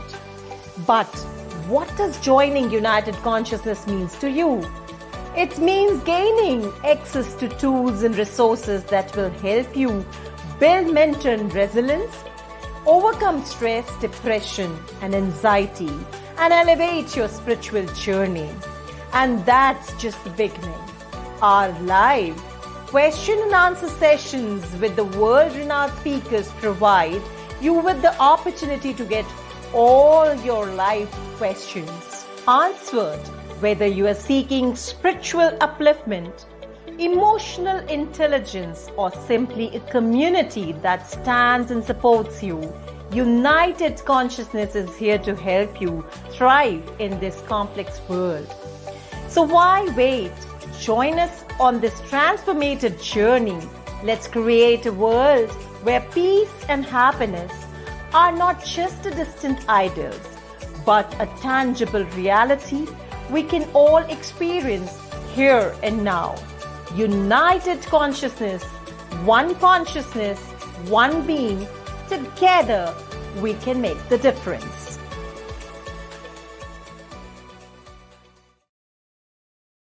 On behalf of United Consciousness, I thank Ambassador Viren Gupta for coming on to the platform of United Consciousness and sharing his views. Thank you so much. In the wake of the global health pandemic, the ancient practice of yoga offers a holistic response to physical, mental, and emotional challenges. By integrating breathwork, mindfulness, and movement, yoga promotes balance and resilience, helping individuals cope with anxiety, stress, and uncertainty. This approach not only strengthens the immune system but also nurtures emotional well-being, providing a comprehensive framework for navigating personal and collective health crises with inner peace and strength. So, ladies and gentlemen, today our panel discussion will be on the topic Holistic Well-Being, a yogic response to the global health pandemic. Marco Bianco.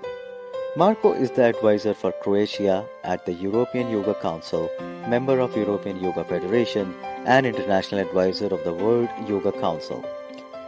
He first meets Eastern philosophies in the mid-80s, and since then, in his rich life experience, he had the opportunity to meet and work with many great teachers from many different traditions. Marco received his education in yoga from Carlo Patrian, a teacher who, after spending many years in India in contact with the most renowned yoga teachers of the 19th and 20th centuries, received the honorary title of Yoga Ratna and was the first person who brought yoga to Italy in the late 50s. Marco, after several years of study in direct contact with his teacher and mentor Carlo, received the diploma of yoga teacher in Milan at Carlo's Instituto Yoga. Marco traveled all around the world, from Middle East to India, from Africa to America, and throughout his researches, he came into contact with a variety of styles and traditions, such as Iyengar Yoga, Shivananda Yoga, and his favorite, Ashtanga Vinayasa Yoga. Marco moved to Croatia in 2005, where he was invited to teach at Nava Yoga Center as a senior teacher. At Nava, he developed the first Croatian training program for yoga teachers according to the high international standards of European Yoga Federation, Yoga Alliance, and International Yoga Federation. Later, in 2007, at Sangha Yoga Center, he worked as co-director of the studio and as director of Gaya Yoga Teacher Training. In early 2012, he opened the Pink Elephant Yoga House with his wife Petra, and with her, created a new program for yoga teachers called Pink Elephant Yoga Institute. The institute is registered by the European Yoga Federation and recognized by World Movement for Yoga and Ayurveda and World Yoga and Ayurveda Community. Marco is often invited to teach as a guest teacher in many different countries. He constantly collaborates with many teachers and in particularly with Swami Suryananda, also known as Mario Bianchi, with whom he is bounded by a profound respect and a long-term friendship. Welcome, Marco Ji. Welcome our next panelist, Professor Amandio Figueiredo from Brazil. In cities, he started practicing yoga. He is founder of several associations of yoga and other asanas. He is a founding member of several Ayurvedic institutions in Portugal. In 2003, he got training in Ayurveda under the guidance of Dr. Jules Ruge. He participates in the preparation of meetings of the EUAA in Germany, being the founding member.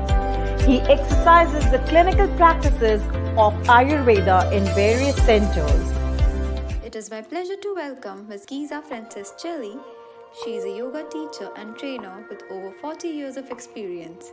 She began practicing yoga at the age of 14 and has taught children and adolescents since 2004. She has taught at various schools including ASD Sattva Yoga, Ostia, and the Socio Health Institute of Rome. She has also published articles on yoga in schools and contributed to Master Amandio Bianchi's book, Learning from the Past, Living the Present, and Preparing for the Future. She has also participated in various yoga festivals, Rome and Sister Nino.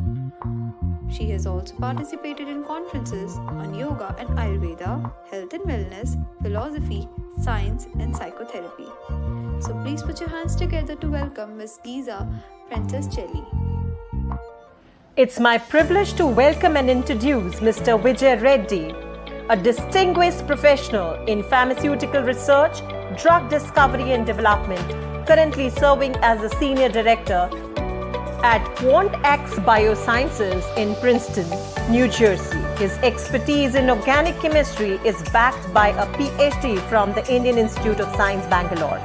Beyond his scientific achievements, he has been a dedicated student of Advaita Vedanta for over 20 years, studying under the guidance of Swami Tatmanananda, and other esteemed teachers.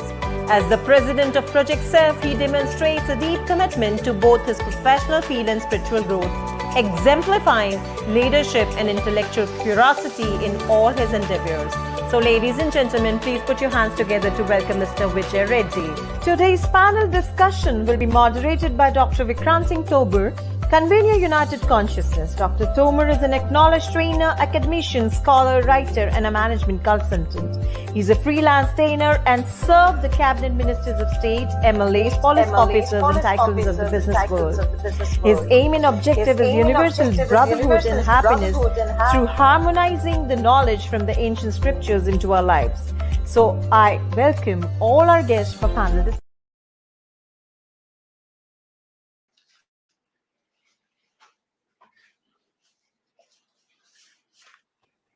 Most welcome, honorable guests. We acknowledge your presence, Dr. Vijay Reddy ji. Thank you very much for being here from US. We acknowledge your presence, Professor Amandio ji from Portugal. We acknowledge your presence, Marco ji from Croatia, and Giza ji from Italy. And dear friends and viewers who are watching us from different parts of the world, our topic of panel discussion is Holistic Well-Being, a yogic response to the global health pandemic. World has just seen, suffered, and learned through coronavirus. And we saw how it has shook humanity by and large, and we all have our parts of learning from it. Since the outbreak of corona, yoga and importance of yoga across the planet has increased like anything. And that's why it is contemporarily important to discuss that what can be the yogic response for present and future world global health pandemics. So to begin with, I would like to ask from Marco Biancoji. Marcoji, yoga works at different dimensions. It has something for physical health. It has something for psychological well-being. It has something for spiritual well-being also. Would like to first ask from you, what and how are the principles of yoga can help in physical well-being? Over to you. Okay, from my experience with my student during the pandemic, we had a very explosive, let's say, joining people in yoga. That's mainly because the pandemic situation is a very particular situation that we haven't had in the world since we know ourselves, because in the other emergency health situation during the past, we were not so connected as we are now. So the global response is completely different than before. We have now internet, we have medias, we have social media. So the spread of the news of the pandemic has a much wider impact than before. And what does this mean? That means that mainly we were aware of the global consciousness and mainly of the... Sorry, I have my small child to the side of me, and I have to cope. Seems he also wants to share something. he wants to share something, of course. So mainly what we had to face is the fear, because before having all this media network within us, was every individual have to cope with the situation by itself. But globally, when one feel the fear and many feel the same fear, then it's a global fear coming up.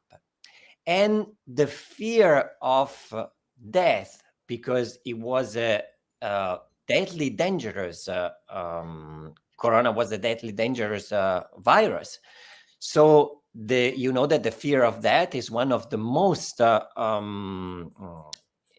most dangerous fear that we face with. But also, and that's the most important thing, the fear of unknown, because it was an unknown virus. And the fear of unknown is the most very recent study has confirmed that the fear of unknown is the most important fear. Well, I remember my dad passed away very young, but has a very fulfilled life. And when I ask him, what are you fearing now? That you have no more time on the earth, that you will miss your family? I say, no, nothing of that. I don't know where I'm going. So the fear of unknown is always the most powerful fear that we have. And in this case, globally, we have to face this fear. We have to cope with this fear. So yoga, it's amazing helpfully in facing the fear, because it works mainly on the mind. And if you remember that the most important text on yoga is the Patanjali's Yoga Sutra, Patanjali Yoga Sutra is all about the mind and the connection with the individual with its mind. And we have to just few words. We have to remember that Patanjali say that only the mind coming out from meditation is the mind free from karma. Other mind are programmed. And so we all are programmed. And since we are not able to leave this program and finally through meditation, through yoga, find our own mind, then we are not able to cope with something like these global fears as we have. Thank you, Marco Biancoji. He mentioned about abhinivesha and the fear of unknown, and he said that meditation can be one of the strong tools. Now we'll go to Amandioji. Amandioji, let's develop a plan for our audience who are watching us. How can yogic or Vedantic practices can be an antidote for coming and future coming such global health challenges? What practices of yoga would you think can help people to be more strong physically? Namaste, dear all. Thank you for this invitation. Global, and it's very important. We know that the current moment that we live in the planet is very difficult. We are responsible for the decline in the quality of life. We have problems like pandemic, pollution, planetary warming. And during the COVID-19, from the Zoom, I did the yoga classes oriented with Ayurveda, with the heat that the people can do, because we have the longevity as the finality of the life. Yoga and the asanas are very important because they give us the strong immunity that we must have to our nervous system and then our mental. We are warriors in yoga, especially doing Hatha yoga, but we are the yogis of silence and the ahimsa, no violence, which is more difficult. The ambassador says something very important for this moment that the planet is living, our world is living. And from the breathing, the pranayama, and someone says, talking about Hatha Yoga Pradipika, we must put that practice in our daily life with the sutras of Patanjali. Then we can be a strong health and a resistance to all aggressivity that we do ourselves and we do to the planet, and the nature cannot give us the condition that we have a good life. Namaste. Thank you, Dr. Thank you very much, Amandioji. Very crisp, specific, and impactful. You mentioned that pranayama, teachings of Hatha Yoga Pratipika, and Ayurveda should be brought into life, and it will improve our immune system. Gizaji, you have been working in this field for decades now. what are the things from the perspective of yoga that you would like to suggest to our audience to strengthen their physical body?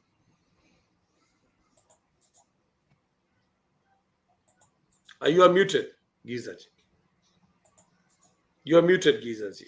You may like to unmute. Click Yes. on unmute. Yes, now it's okay. Yes, sorry. Can you repeat, please? My question is, you have been in yoga for 2 decades around. What practices of yoga sadhana would you like to suggest to our audience so that they can have more fulfilling and strong physical body? Yes, I think in my experience as a teacher during the pandemic, I have seen how the use of yoga, which I had already included in my teaching, was seen as essential even by the students. And the students asked above all in that period for sequences of asanas and yoga nidra, feeling the need to move and to relax. Yoga allows you to practice beneficial activities using an extremely small space, such as that of mat, allowing everyone enough space to do it at home. And Yoga Nidra has been a valid tool to eliminate states of anxiety and allowing us to sleep better at night, both for children and adults. Furthermore, thanks to the fifth yama aparigraha or no grade, free lessons and courses have often been held so as to reach and support people from all economic and social groups. In fact, I have also seen good participation during the free online lessons for adults. The use of video lessons has also led to a spreading of the practice of yoga, which states of anxiety, fear, and anger are managed were exacerbated during the pandemic.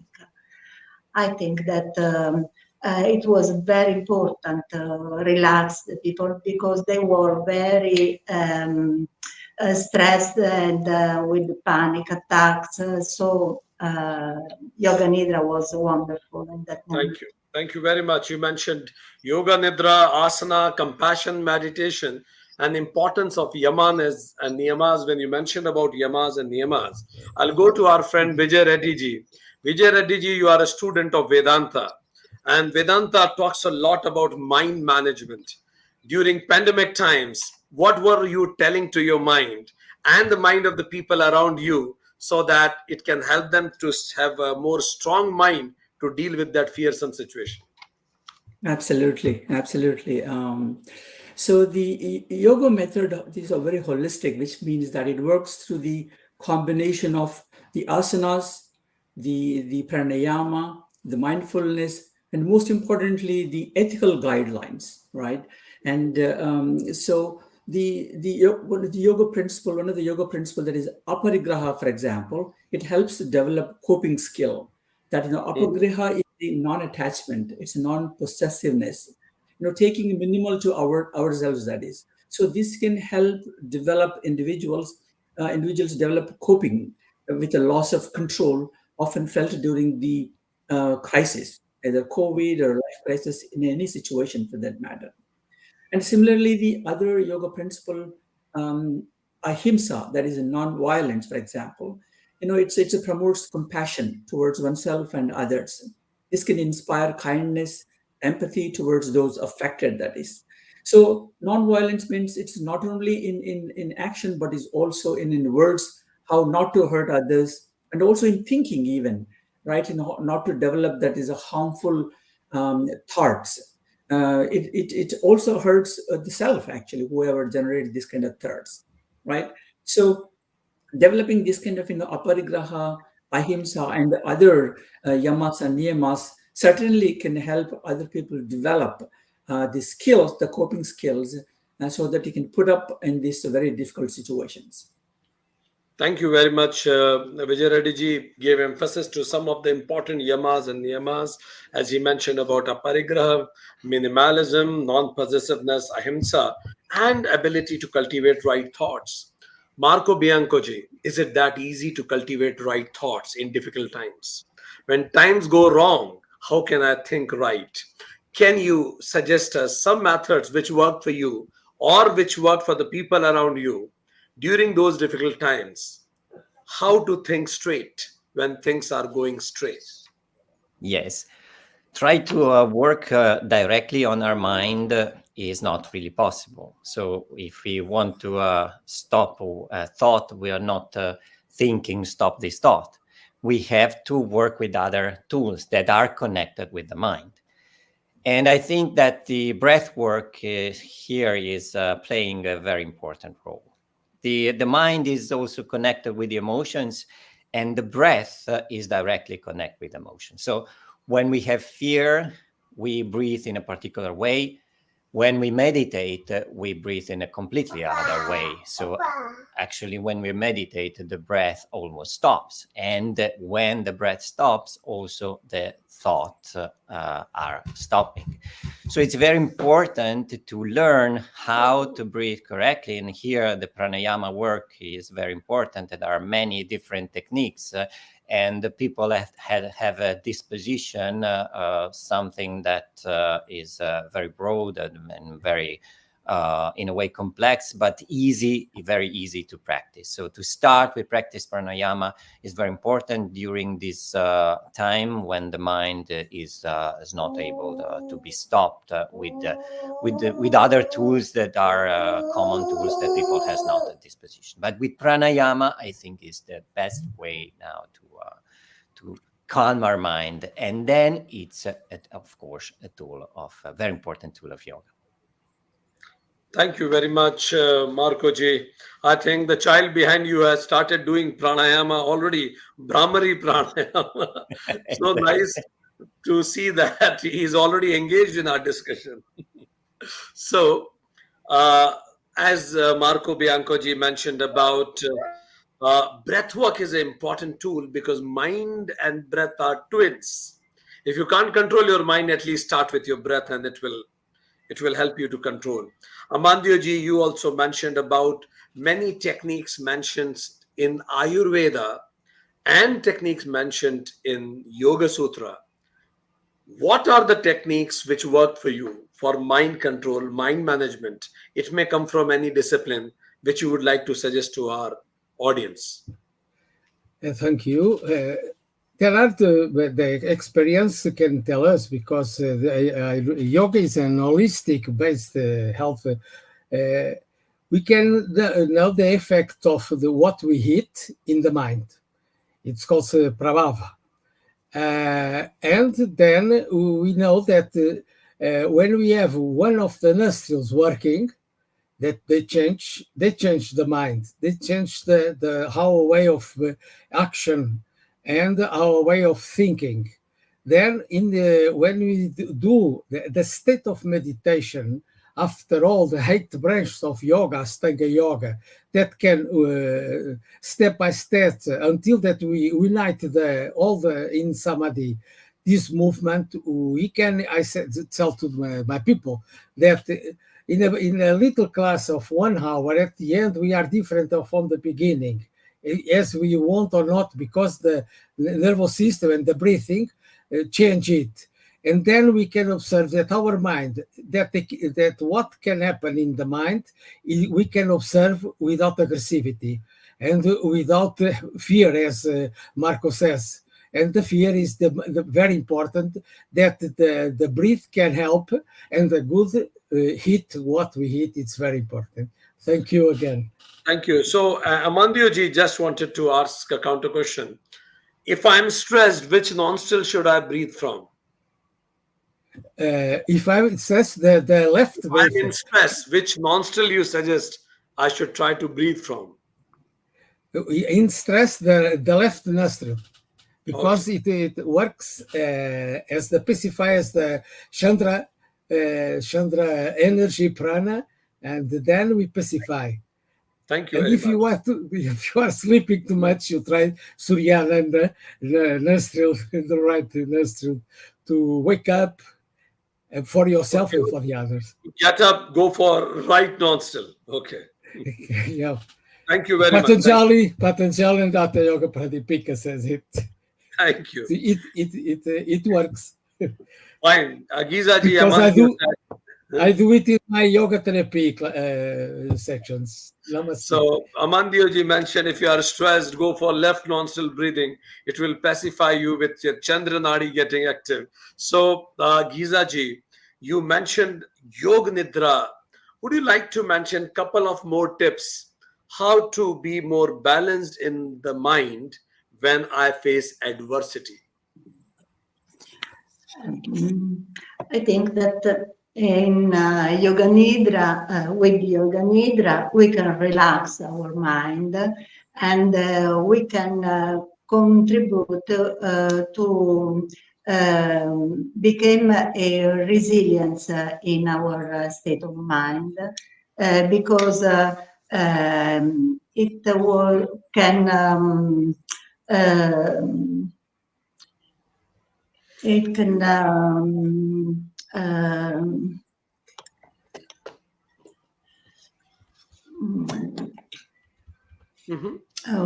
with Yoga Nidra we can relax the mind and we have to understand that we can use it in every time we are stressed or we are in trouble, we are worried of something, and so we can use it with resilience in other times, in other ways. Thank you. Thank you, Vizaji. As you mentioned that Yoga Nidra can be used for relaxing and it can increase resilience also. Vijayji, from physical to mental, and the highest realm of being is spiritual being. As they say, we are not human beings having spiritual experience, we are spiritual beings having human experience. You are a student of Vedanta. What are the Vedantic methods would you like to suggest to our audience for their spiritual elevation? Absolutely. I can share from my experience, self-reflection probably the most important. The looking into our own thoughts, our own actions. When the thoughts develop in our mind, where exactly they're developing from, and once the thought developed, how we are reacting to that. For example, we just discussed the non-violence. So I can reflect my own action, for example, how a particular action hurt other people, right? And then see what limitation within myself that triggered that kind of action that hurt other people, that is. Then I can relate to other people when hurt me. That helps me to develop some compassion for other people. Then there's some kind of kindness for other people. So what the end result of this self-reflection is that it automatically gives a position where you're able to excuse them, that you could forgive them, and it has since it has the basis of my own self reflection of my own actions. This becomes an automatic process. This not even act of act actually an egoistic act, that is. It becomes an automatic process, that is. Yeah, I think self reflection is probably the most powerful technique one should adopt. Thank you very actually. much, Yeah. Vijayji. As Yeah. you mentioned that Swadhyaya or self-reflection leads to observation of thoughts, actions, identifying your triggers, and leads to forgiveness, and finally it can become automatic way we live. Marco Bianco ji, as Reddy ji shared one of his techniques to be spiritually elevated. Tell me one of your techniques We discussed about the mental calmness, mental peace. But the purpose of life is not only to remain mentally peaceful. We really want to elevate ourselves to higher spiritual realities also, and being peaceful is one of the path towards it. One tip from you to the audience, how to be spiritually elevated. What do you do for yourself or others? Yes, of course, here we have to ground ourselves in yoga and meditation, and it's the basic practice that I'm doing every morning, and meditation also in the evening. So we have these two part of our life dedicated to our, let's say, spiritual practice, but also physical practice and mental practice. And once we are grounded in then we have more awareness. And with more awareness, we can lower our ego. That's the most important thing for spiritual elevation. So we are constantly facing our fears and our needings and coping with other people, and we feel offended, and we feel in the way we feel during our daily life when we enhance our ego. But when we lower our ego, then everything becomes fine. No matter where we live, who we are facing, what we are doing, we are completely fine. So yoga is the most important tool to lower the ego. And once the ego is lower, then it's a Thank you. Thank you very much, Marco Bianco ji. Amandio ji, in next 30 seconds, as we are wrapping up, what kind of meditation you work, which works for you to lower the ego? It's easy. It's just to be attentive to the breathing, what the nostril is working in that time, if they are equals, and the work of the mind. If the thoughts come, we have to strong the breathing, and we're going to make a game between mind to pacify and to be empty the lungs slowly, and especially the breathing out without stress. It comes slowly, that the mind stays in pratyahara, the minimum that we can have. It's a pratyahara. Then maybe is the way that I can transmit to the people, because I don't know what they do after the classes. They are workers. They have people to do a lot of things. They are not monks in the cathedral, something like that. So I have to put the person that the day-to-day life must be the meditation that we can have to what the things that we are doing. Thank you. You mentioned importance of pratyahara. Giza ji, in 30 seconds, any quick tip that you would like to give to our audience right now, which they can do right now, start doing right now? To like? I don't. Sorry. Any practical tip that you want to give to our audience? Any suggestion that you would like to give to our audience to do from now? Yes, I think that is necessary to use yoga and to introduce it in the school, in public school, in every part of the world, from childhood to teenagers, because they necessity of this. Thank you. Thank you very much. Yoga should be introduced to the schools and early childhood.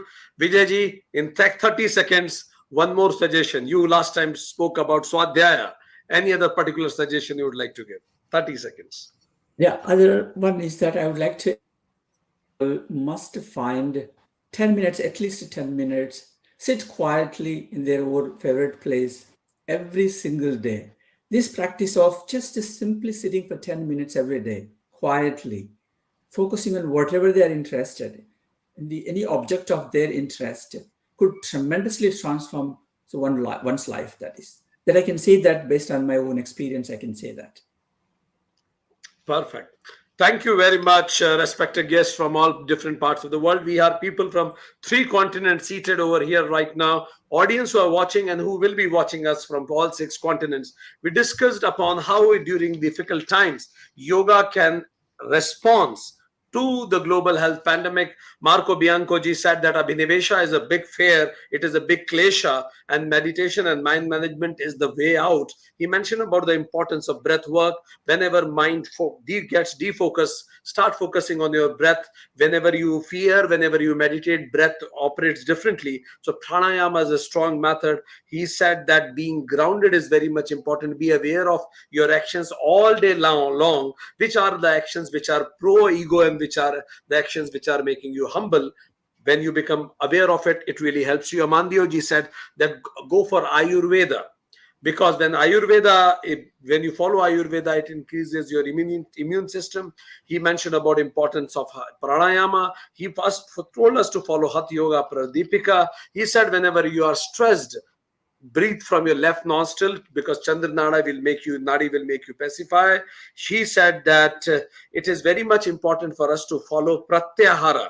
Sit in a quietude place, withdraw your senses, it will help you. Gizaji said Yog Nidra is a strong method. Asanas, yamas and niyamas. Compassion meditation, it increases resilience and makes you relax. Yoga should be introduced in schools and early childhood. Vijayji said that mindfulness is very much important. Ethical guidelines of yamas and niyamas like aparigraha, minimalism, non-possession, ahimsa, empathy, kindness, compassion, these are very, very much important. He said that thinking pattern has to be observed because thinking should be helpful, not hurtful. For that, he suggested for self-reflection that will, by reflecting on your thoughts, actions, identifying what are your triggers, and gradually it becomes automatic process you live, and that leads to forgiveness. He said 10 minutes of quietude daily is must, because when you pray, God listens. When we pray, God listens. Yeah, we listen to the God, but when we are in quietude, we listen. When we pray, God listens. We listen to the God, but when we are in quiet, we listen to the God. So sit back in the quietude and listen to the God. Thank you very much, everybody, for being here. Namaste. Thank you very much. Namaste. Yes. Namaste. Thank you, Paul.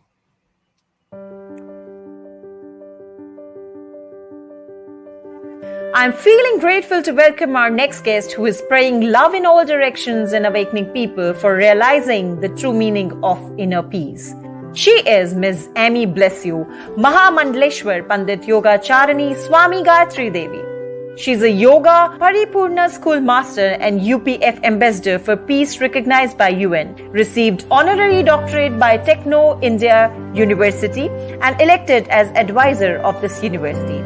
In 2010, she received the F. Gandhi Simplicity Award at the Mahatma Gandhi Memorial in New Delhi, India. Amy Bless You is patron of the Women International Network Award for Peace and Non-Violence and member forever of the World Peace Development and Research Foundation India. In Italy, she is member of Sita Mondo Association Board of Directors, Milan Department of Culture, and contact person for the Rights and Equal Opportunity section. She is founder and spiritual guide in Milan of Surya Nagra Ashram, president of the World Community of IC and TD of CUIDY, official Italian Confederation of Yoga, and the International Yoga Confederation of Delhi. Co-founder and ambassador of the World Movement of Yoga and Ayurveda. During the last 20 years, she has published her experiences in 12 books. So please welcome Ms. Amy Bless You.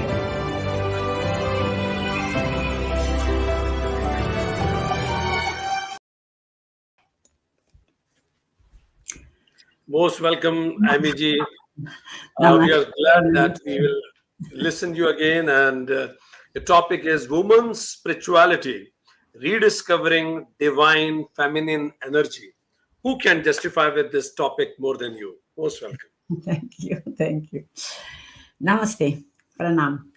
I would like to take about the feminine energy and its spirituality, and make understand that the elevated aspect of this concept. It isn't easy to explain why women have to carry a very heavy baggage. The fear that men have of women power.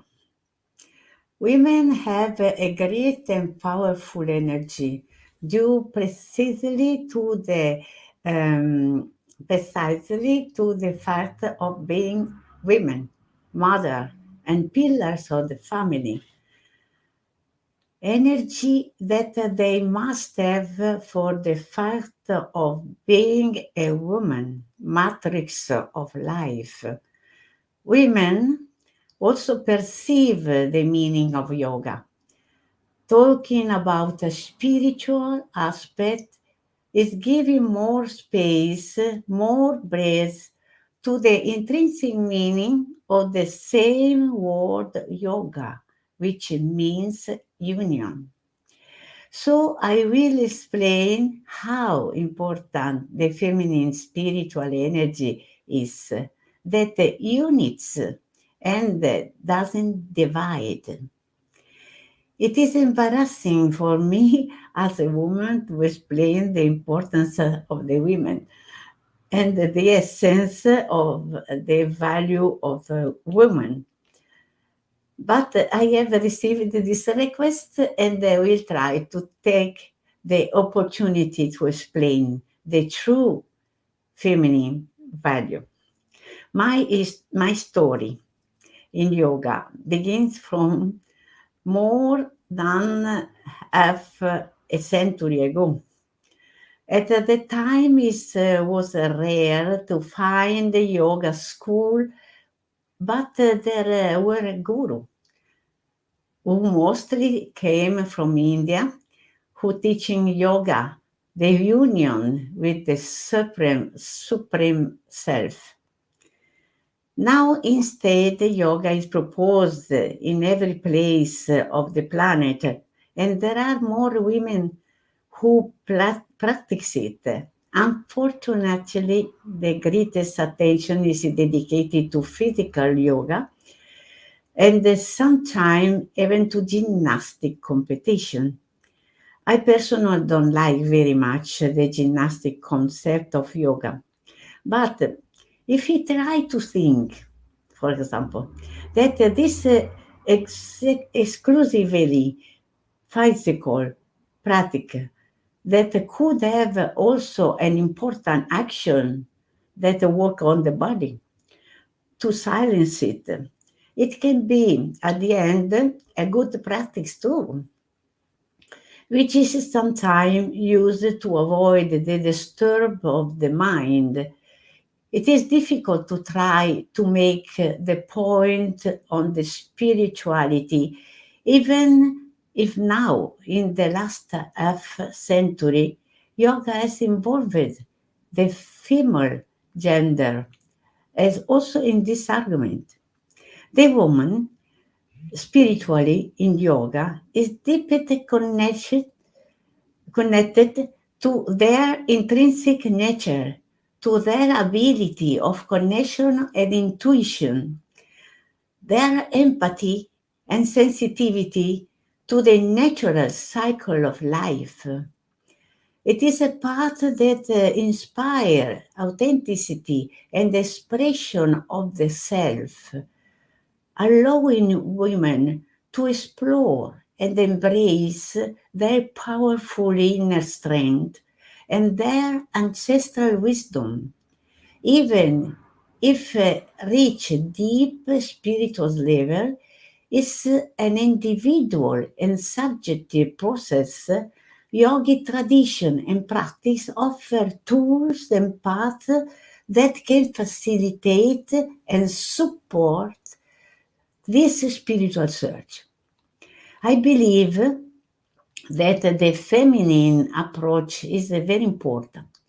Women are the most involved in the family, and the spirituality of yoga is a great value that changes life for the better and also become a good teaching for the whole family. And here the woman, I see her as a guardian of life, as a spiritual and cultural rule that contributes to maintaining the basis of society and transmitting culture, tradition, and great values to future generations right from birth. Women should be recognized as a messenger, having a high value that isn't only procreation, but also the ability to be polyedric, because as a woman, she has to think about many things at the same time. And the man is more direct, but less complex. In fact, a man's brain is more analytic than a woman's, and they think in separate compartments. The two hemispheres of women's communicate with each other. Also because women must to have a natural ability to move between various roles and responsibilities, often simultaneously. This multitasking ability is rooted in the deep awareness and an innate connection with the cycle of life. It isn't just about managing together and about entire network of relationship, emotions, and growth processes, both personal and collective. Women have a unique ability to create it and maintain sacred space, physical and emotional, and in eternal present. The transcendence of time is a fundamental concept for understanding a full and filled spiritual life. This way of seeing and experiencing time is like us opening to higher awareness and deeper connection with spirituality. It comes naturally to women to recognize that the true purpose of a spiritual practice isn't only to refine one's status in the world, which would also be very important and useful, and also to transcend the limitation imposed by time, by the moment, and improve the entire world itself by better habits and even refine the society. And the women have accepted the beauty of being a woman and not try to be a man.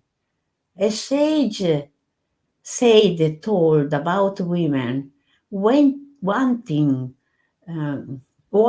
to be a man, it is best a woman. In the Shiva cosmic Tandava dance, in competition to the Lasya dance of his wife Parvati Shakti, Shiva performed a position that required lifting this leg very high, a posture known as Urdhva Tandava. When it was Parvati's turn, she decided not to replicate that posture. Despite she was a divine dancer of equal skill as Shiva, she declined from lifting her legs high to maintain her sense of feminine grace. So she preferred to lose the competition. This story is often cited to illustrate the balance between strength and grace, destruction and creation, masculine and feminine. In short, welcoming and accepting one's nature for a woman is very important. She is always in connection with nature and also knows how to act. Let's now see a little history that describes the woman as a matrix of life. Feminine spirituality is a path of rediscovering and reconnection with the powerful energy of Shakti, a concept that contains an intrinsic power present in every woman. It is a spiritual journey that often leads to the rediscovery a peculiar aspect of being a woman, and ever more so when she is a matrix of life. You have to remember it. This value have long been second place in history, as have, among others, the intuitive wisdom, creativity, compassion, and the inner strength of Shakti, which presents the creative principle of the universe. If we went back to the origin of Indian culture, it was Aditi, the primordial mother, the infinite and eternal, the energy that gives life, that nourishes and transforms. Aditi is the power that penetrates an entire universe without form, without limits. Her nature is pure existence and awareness, and that goes beyond space and time. Aditi creates the sky, the house, which is the first act of manifestation that helped to create the diversity. Aditi could only create another herself, but the multiplicity of form is due to the union of the two equal and different principles, Aditi and the house. The feminine energetic power implies a return to the primordial roots, is the symbol of the great Mother Earth and the sacredness of the feminine, present in many spiritual traditions of the planet. Honoring the Shakti, the woman, means recognizing her power and can happen through the exploration in oneself and one's energy, and acquiring a deep compassion and love for all, a peculiar nature of feminine. Rediscovering the divine feminine energy is a journey toward one's most authentic essence, a process of awakening the power that every woman possesses inside. Through the conscious spiritual practice of yoga, it is possible to have access to this energy and experience it fully and harmoniously. Feminine spirituality invites us to celebrate our nature, our innate wisdom, our ability for transformation and creation, of which the woman, Aditi, the creator, is the main architect. Hari Om Tat Sat. Thank you very much, respected Amiji. You nicely summed up, and it was empowering to listen to you about feminine power. you, you did absolute justice. You mentioned about the woman should not try to be like man. They should uphold, embrace their own femininity. You also mentioned about Shivas and Parvati, the story that they had, and how Parvati gracefully modified things in her own way. You mentioned that the strength and grace can go together, male and female goes together, destruction, creation, they have their own identity. You also said that Aditi is the primordial mother of all, and embracing our own femininity is the journey towards our most important essence. Thank you very much, Amiji. I was naughty, sorry. You are amazing. Thank you. On behalf of United Consciousness, I thank Ms. Emmy Blessio for sharing her views. Thank you so much, ma'am. Today we also have with us our esteemed guest, Ms. Eddie Bumper. She has started to practice yoga in 2015. She started Yoga Center in Lugano, Switzerland in 2013, and in 2014 she started to offer masters for teachers in pre- and postnatal yoga. She deepened her knowledge of Ashtanga Vinayasa Yoga with Swami Manju Joyce, David Stevenson, and Mark Roberts.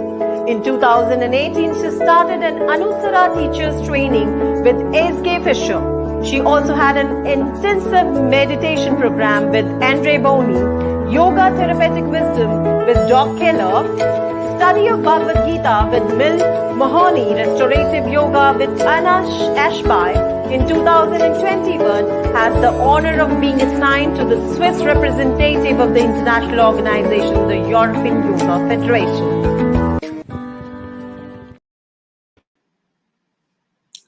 Good morning. Namaste. Good morning, Amiji. Eddie Bampaji. Most welcome on the platform of United Consciousness. All stage is yours. Thank you very much for this invitation. And I would like to have a simple meditation because last month I had the opportunity to go in a really spiritual place that the name is Arunachala. Is a mountain where a lot of saints and yogi guru meditate inside some cave.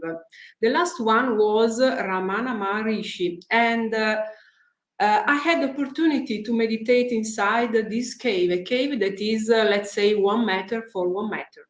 And what came up to my mind is that this saint, this yogi master, spent the main part of their life inside this small cave, and they reach the eternal happiness. Eternal happiness. What we do when we would like to be happy? We choose a vacation, we would like to meet family, we would like to eat something good, and all these external things. But the happiness is inside us.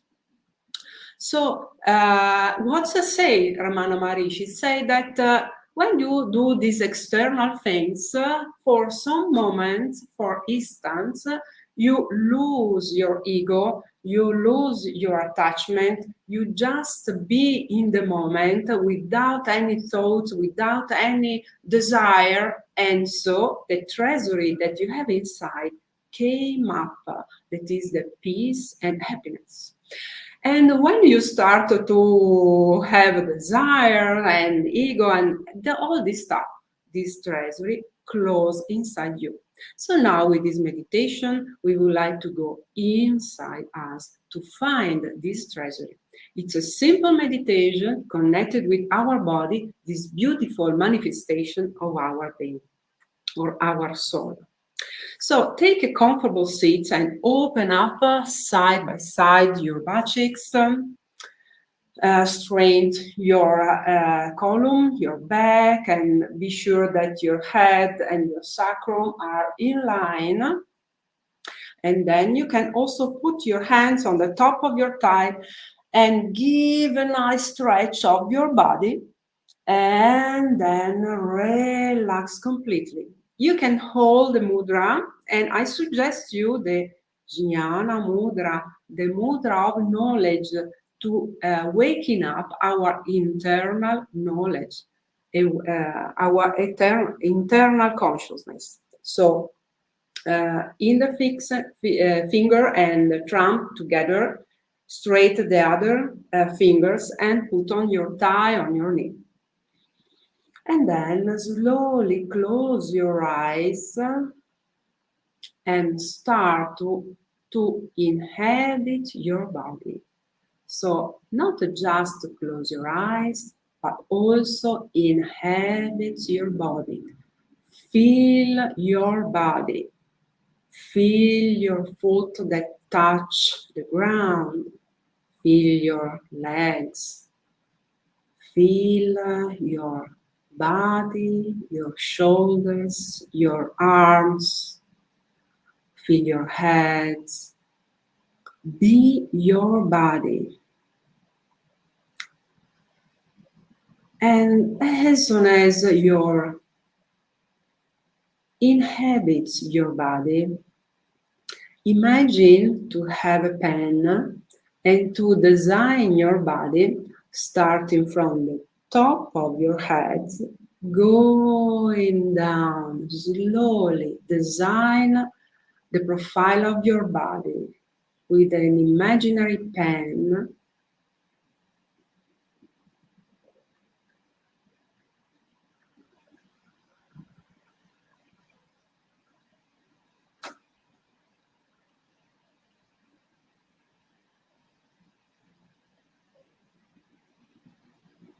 Go slowly in each curve, in each side.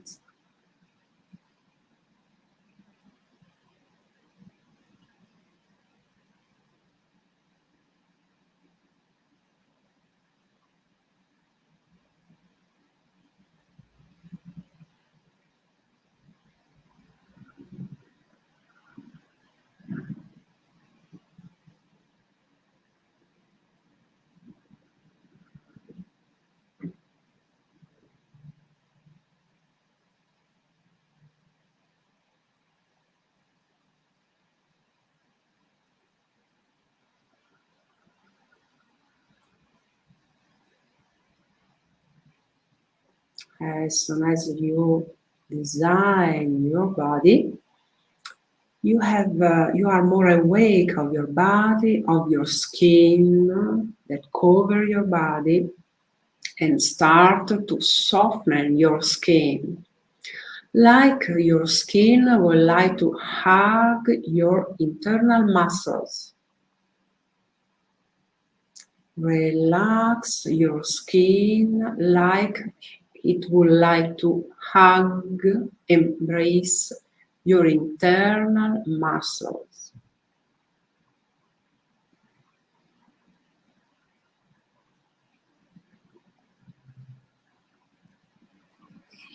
Then relax your muscles like they would like to hug your bones, your internal bones. Relax your muscles as they would like to hug your internal bones.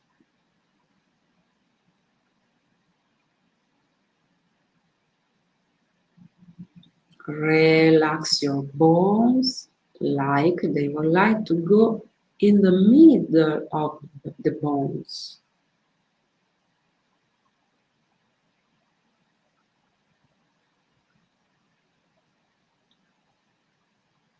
And then feel the internal, inside body, the subtotal body, like it is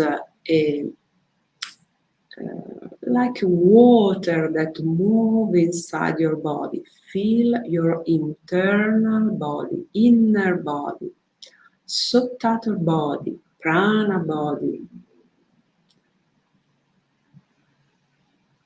Feel your internal body like it is water that moves smooth in all internal body.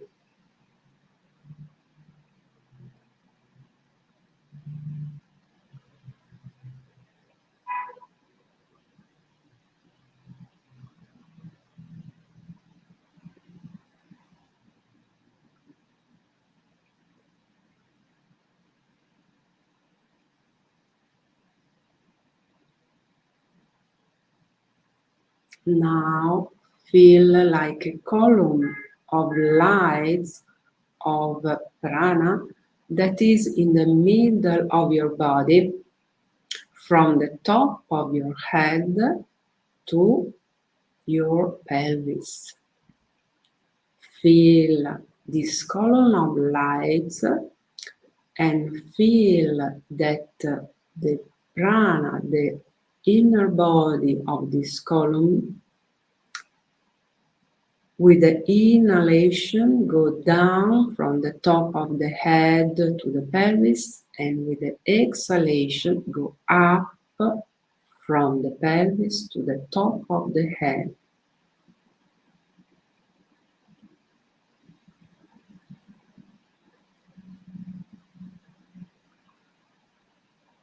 Your breath is soft, smooth, equal, like it is a stream of oil that you are inhaling and exhaling.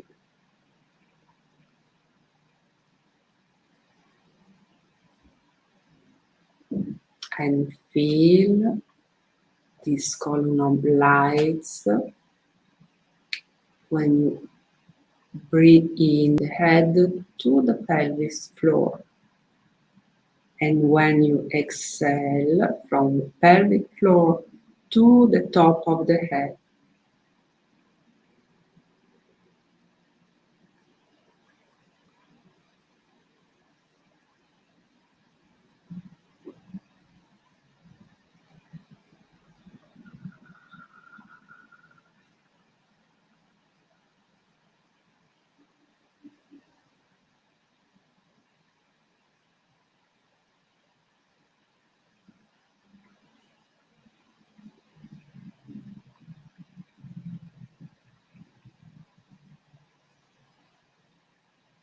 Now stop in the middle of this column of lights in your heart. Go deep inside your heart and feel that is in the middle of this column of your body, and feel like this spiritual heart is on the back of your body, close to the back of your body, at the level of sternum, at the level of like it is on the top of the diaphragm, back, close to the back of your body. Go deep inside this place of spiritual heart, a place of peace, a place of emptiness, a place where time, space, shape disappear.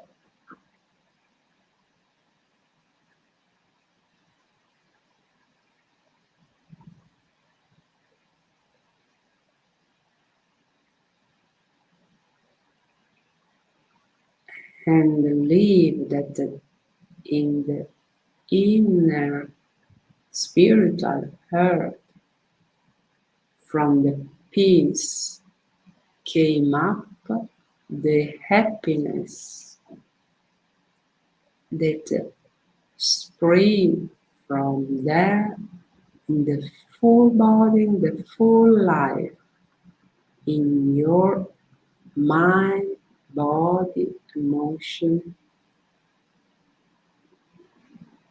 soul.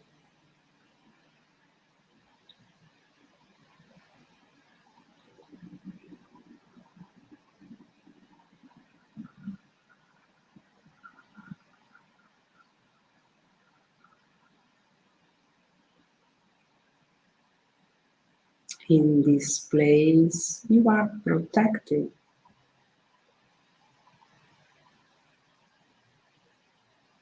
from all what's happened outside.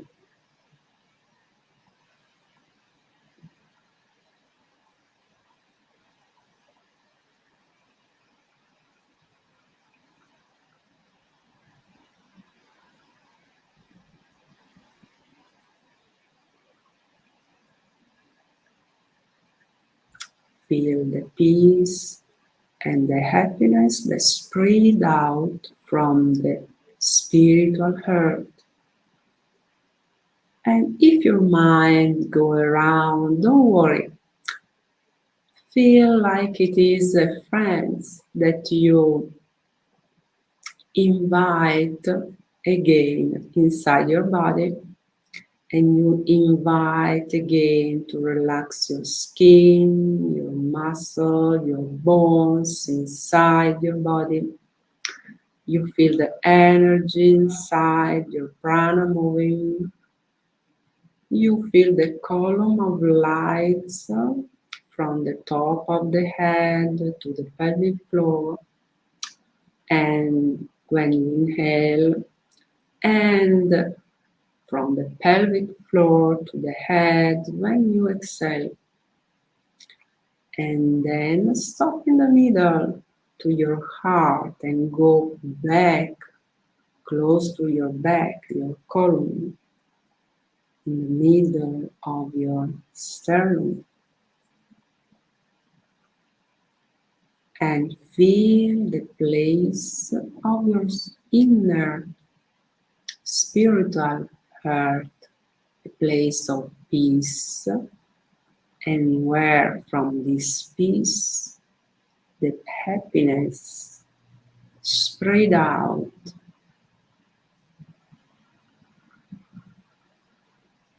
Feel like you are breathing happiness, breathing peace.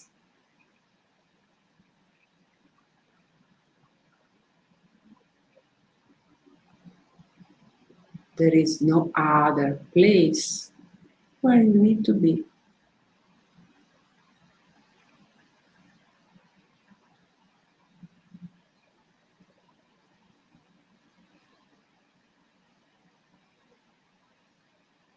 And from that place, maintain the peace and the happiness that came up, and start to move outside. So from the inner body, feel the energy that go to your bones, and from the bones to the muscles, and from the muscles to the skin. Breathe deeply and start to come outside and open your eyes. And let's finish with the free Om. Put your hands in Namaste Mudra and in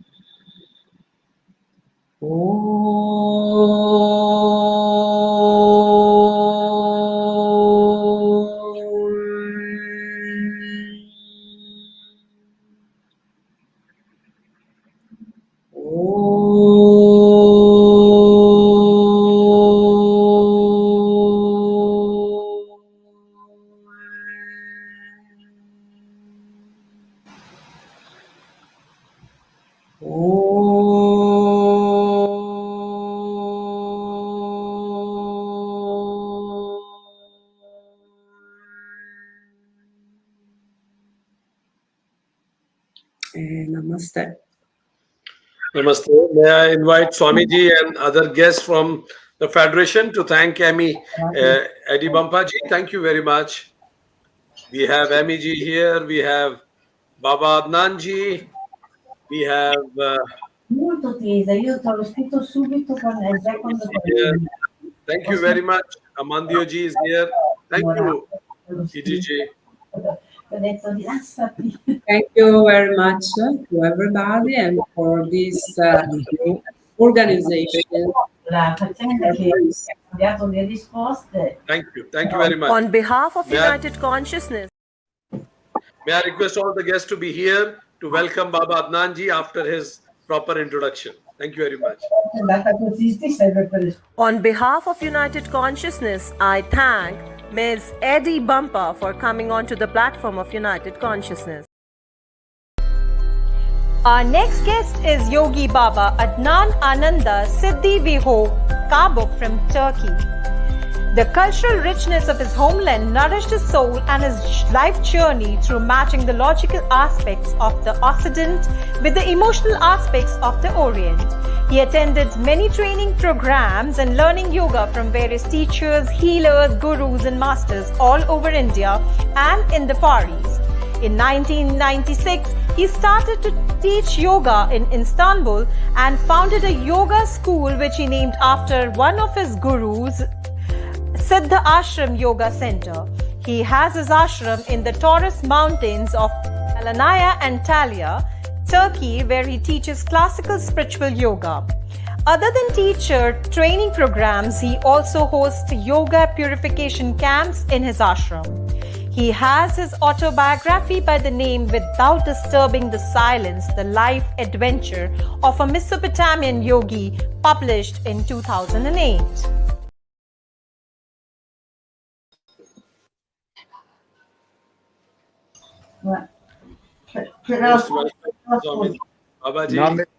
Namaste, Dr. Vikrant. Nice to see you again. Non lo dice adesso a Vikram. Virji has joined us to welcome you. Thank you to all. Sending my regards and love to everyone, all our brothers and sisters. I can see Skadevji there. I can see. Ide Bampaji has joined us to welcome you here. Wonderful to see you. I am here in south of Turkey, as you know, in the Yoga Retreat Center, which we are a sanctuary actually. We call it Yoga Purification Camp. And we just sent one group away from here. They were in the retreat and they were very happy to be here. We can see the difference, how they developed in their life. They changed, they moved completely, and they went to, they opened a new window in their mind and heart when they left the place.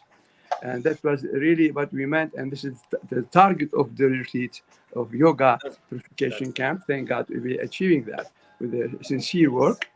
Now, the idea of the retreats and sanctuaries for me is that it started in early ages when man started to think and ask himself after he found his food and shelter, he was in comfort, then he started to hear his inner voice. Who am I, where I'm coming from, and why I'm here, and where I'm going? Those questions which appear in most of the man's heart from time to time.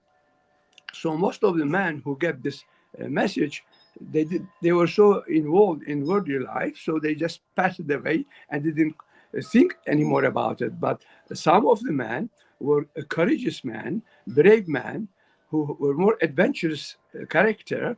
They went on to this idea that I want to find out what is this life about and who am I. So they went up to the mountain in India, to the Himalayas and other places, also to lakes, near the lakes, rivers, but mostly we talk about the sadhus and the rishis in India. They went to the mountain first, but they didn't know what they were doing. They just went to keep their mind about thinking, what is this life about?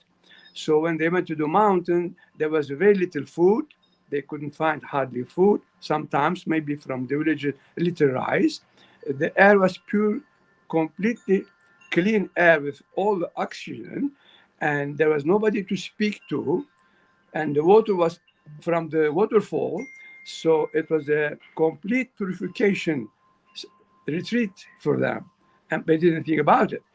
So by staying there in meditation, thinking, and cleaning their system without knowing they were cleaning it, the whole bodies, the 7 centers, the chakras, the 3 main body, the physical, mental, and energy body, after they've been so clean by years of purification in that condition of life, naturally Shakti start to wake up and go up, and they reach Kundalini awakening because they were purified and they didn't know what was happening.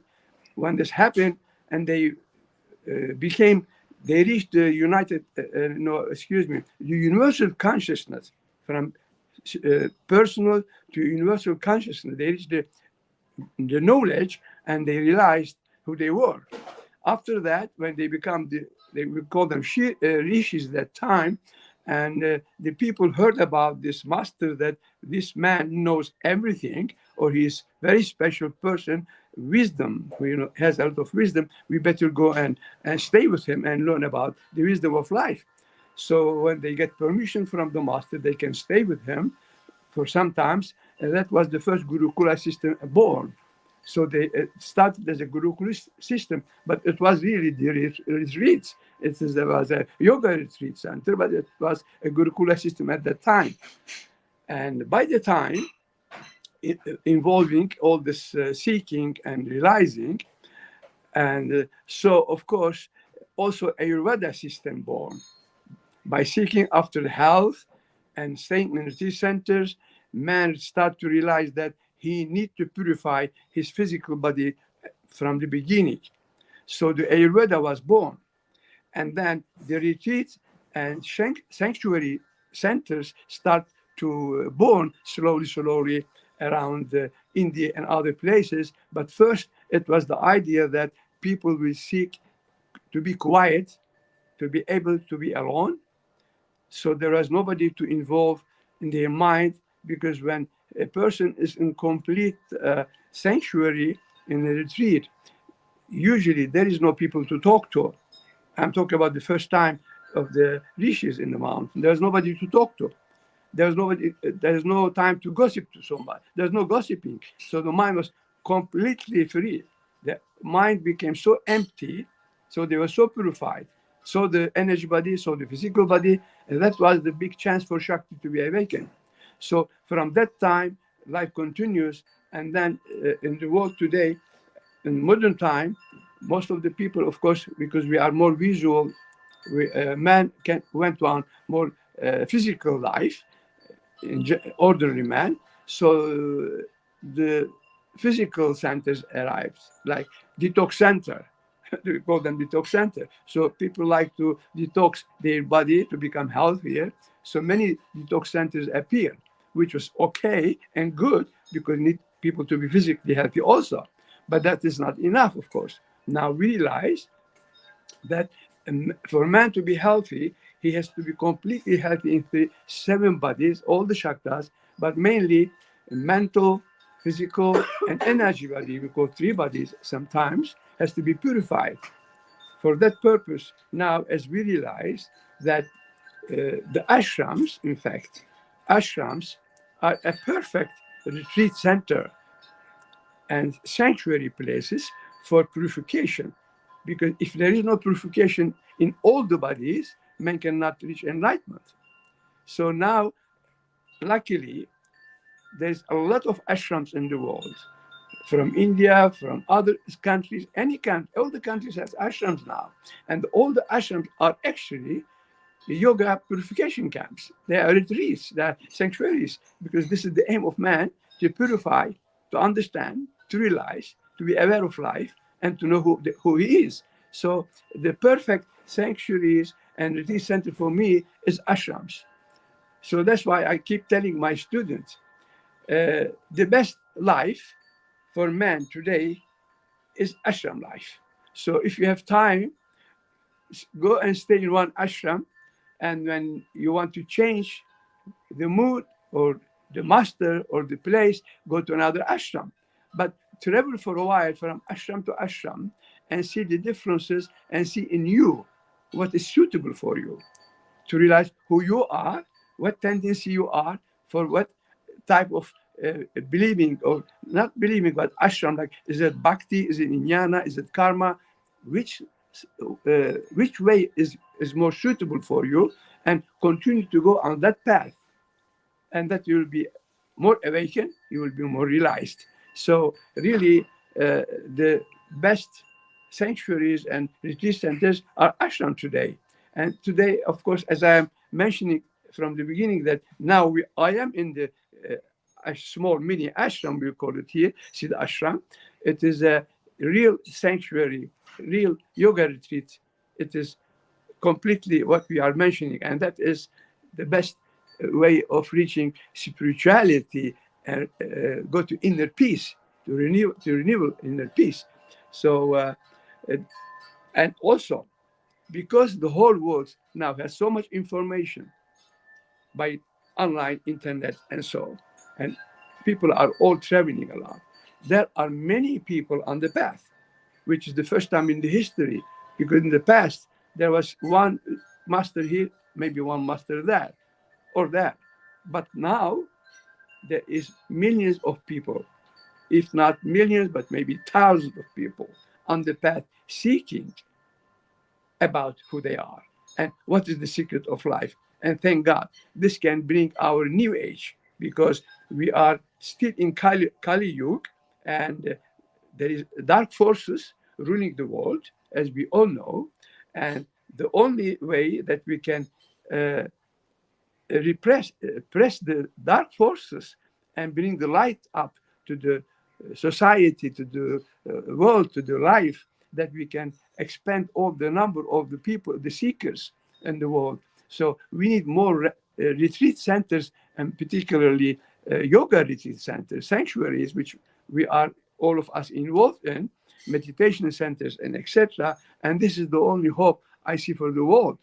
I went to Ankara some years back and talked to one official person, and I mentioned to him that yoga should enter the schools, because if it enters the schools, the children will grow with understanding that the whole world is one home, is one temple, and every nation is sisters and brothers, and all the religions are also sisters, brothers. So there's no differences, there's no separation. So it has to go into the schools, because no religion teaches that. All the religion teaches, I am better than you, my God is better than your God. So, but only yoga say that everything is one, most of the time. Also in Sufism, there is also this philosophy that everything is one. And al-haq, they say, the Sufis. But as scientifically speaking, yoga has put on the paper practically as a sign. It is proof that it is good for every part of the body. It is a perfect system. So if it is in the schools in the world, there will be no war anymore. There will be no hate anymore. There will be no so much opposition centers, countries fighting each other. Rather, they will all help each other. And it is actually right now is emergency case. I am looking at that we are in emergency period of time. We have to expand more retreat centers, sanctuaries for renewal of the spiritual life for of the whole world. It is needed so much, and we have to work on it more than before.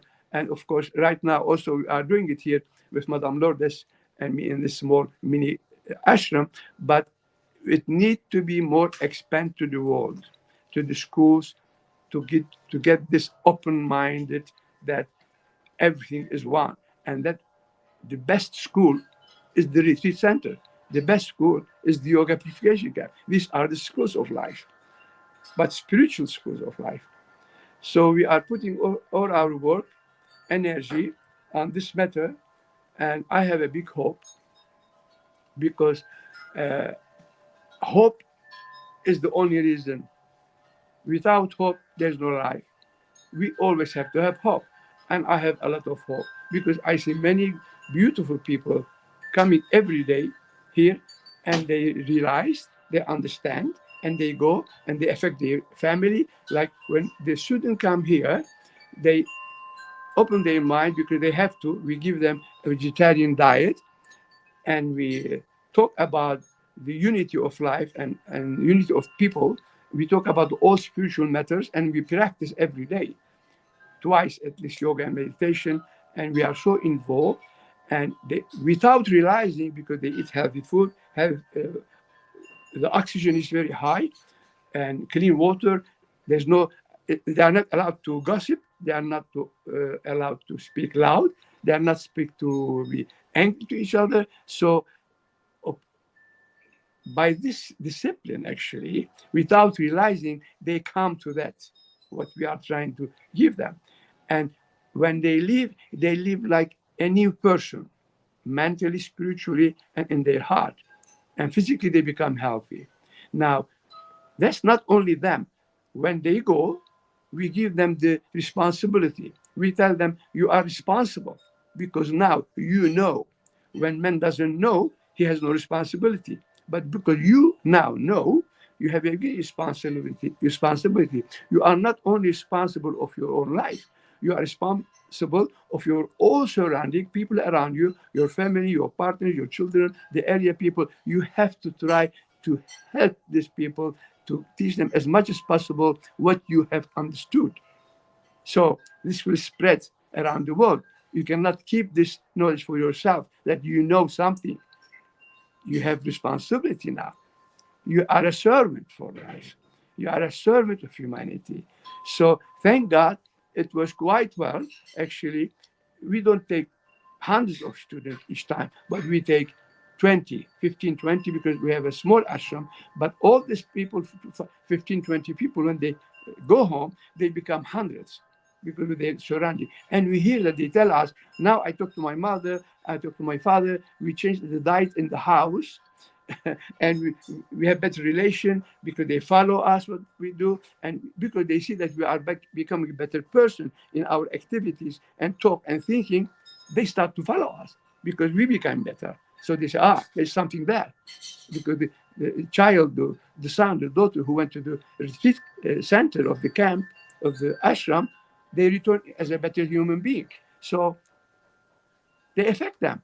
This is the only way. If we are better, if we become better, if we are good, the all surrounding get affected because nothing is separate. Everything is touching each other. We all affect each other. When we smile, the people around us smile. When we cry, the people around us feel to cry. It is automatic because we are all one. Nothing is separate. With two eyes, maybe we think that we are just this body and that body and that body. But in reality, it is a whole big body. The universe is a whole body. It's just one body, and we are the cell. Each of us is one cell of the body. So whatever we think, it affects the whole universe, all our heart, how we feel with love, it affects all the universe.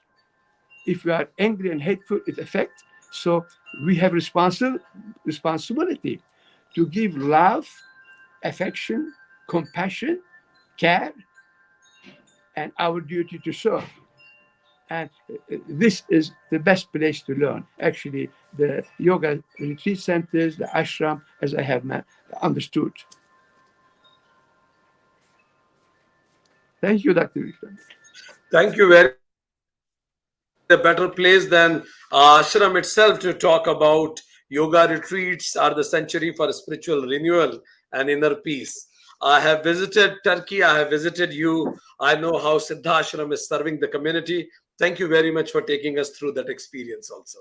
Thank you very much. And I request Babaji to be here for some time and to join us in the conclusive ceremony of this European Yoga Federation International Week of Peace celebration.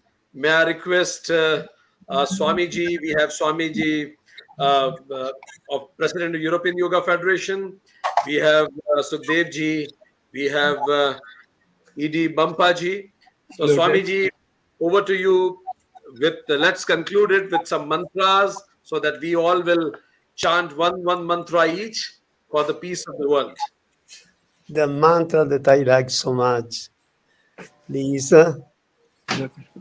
Asato ma sadgamaya, tamaso ma jyotir gamaya, mrityormamritam gamaya, loka samasta sukhino bhavantu, sarve gnana sukhino bhavantu.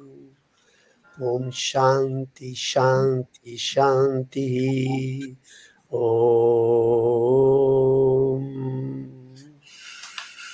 Namaste. Thank you so much to all for your presence here. Thank you. May I request Yogi Baba Adnan for any mantra that you would chant for global peace and happiness? Allahu Akbar. Allahu Akbar. Allahu Akbar, Suh to the world, peace to the world, love to the whole humanity. Thank you, Baba Adnanji. May I request Idi Bampaji also to chant a mantra for global peace. It's a mantra of fullness that we have inside and outside the entire world. Om Purnamadam Purnamidam Purnat Purnamudachyate Purnasya Purnamadaya Purnamavevashishyate. Om Shanti Shanti Shanti. Thank you, EDG. May I request MEG to chant a mantra for global peace in this closing ceremony? Any mantra comes to your mind, MEG? Please unmute and chant a mantra for global peace. Please unmute, MEG. MEG, you may need to unmute. Unmute. Okay. Om Purnamadam Purnamidam Purnat Purnamudachyate Purnasya Purnamadaya Purnameva Vashishyate.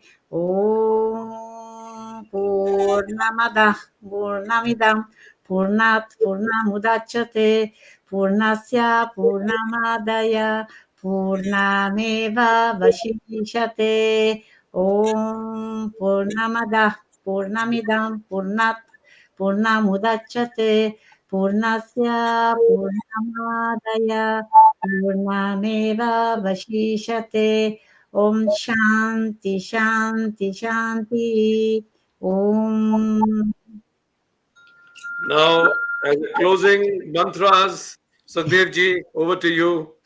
Chant mantras and we'll formally close the ceremony of European Yoga Federation Peace Week.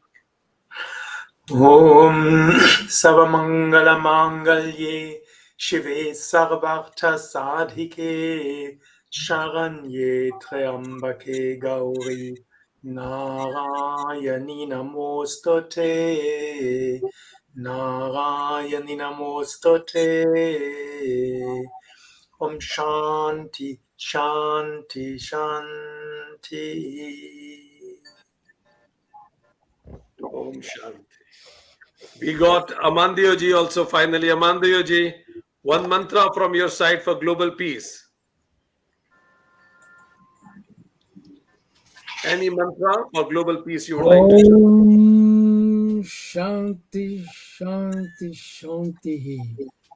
Namaste.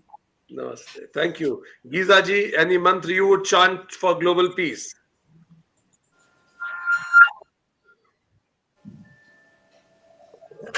Oops.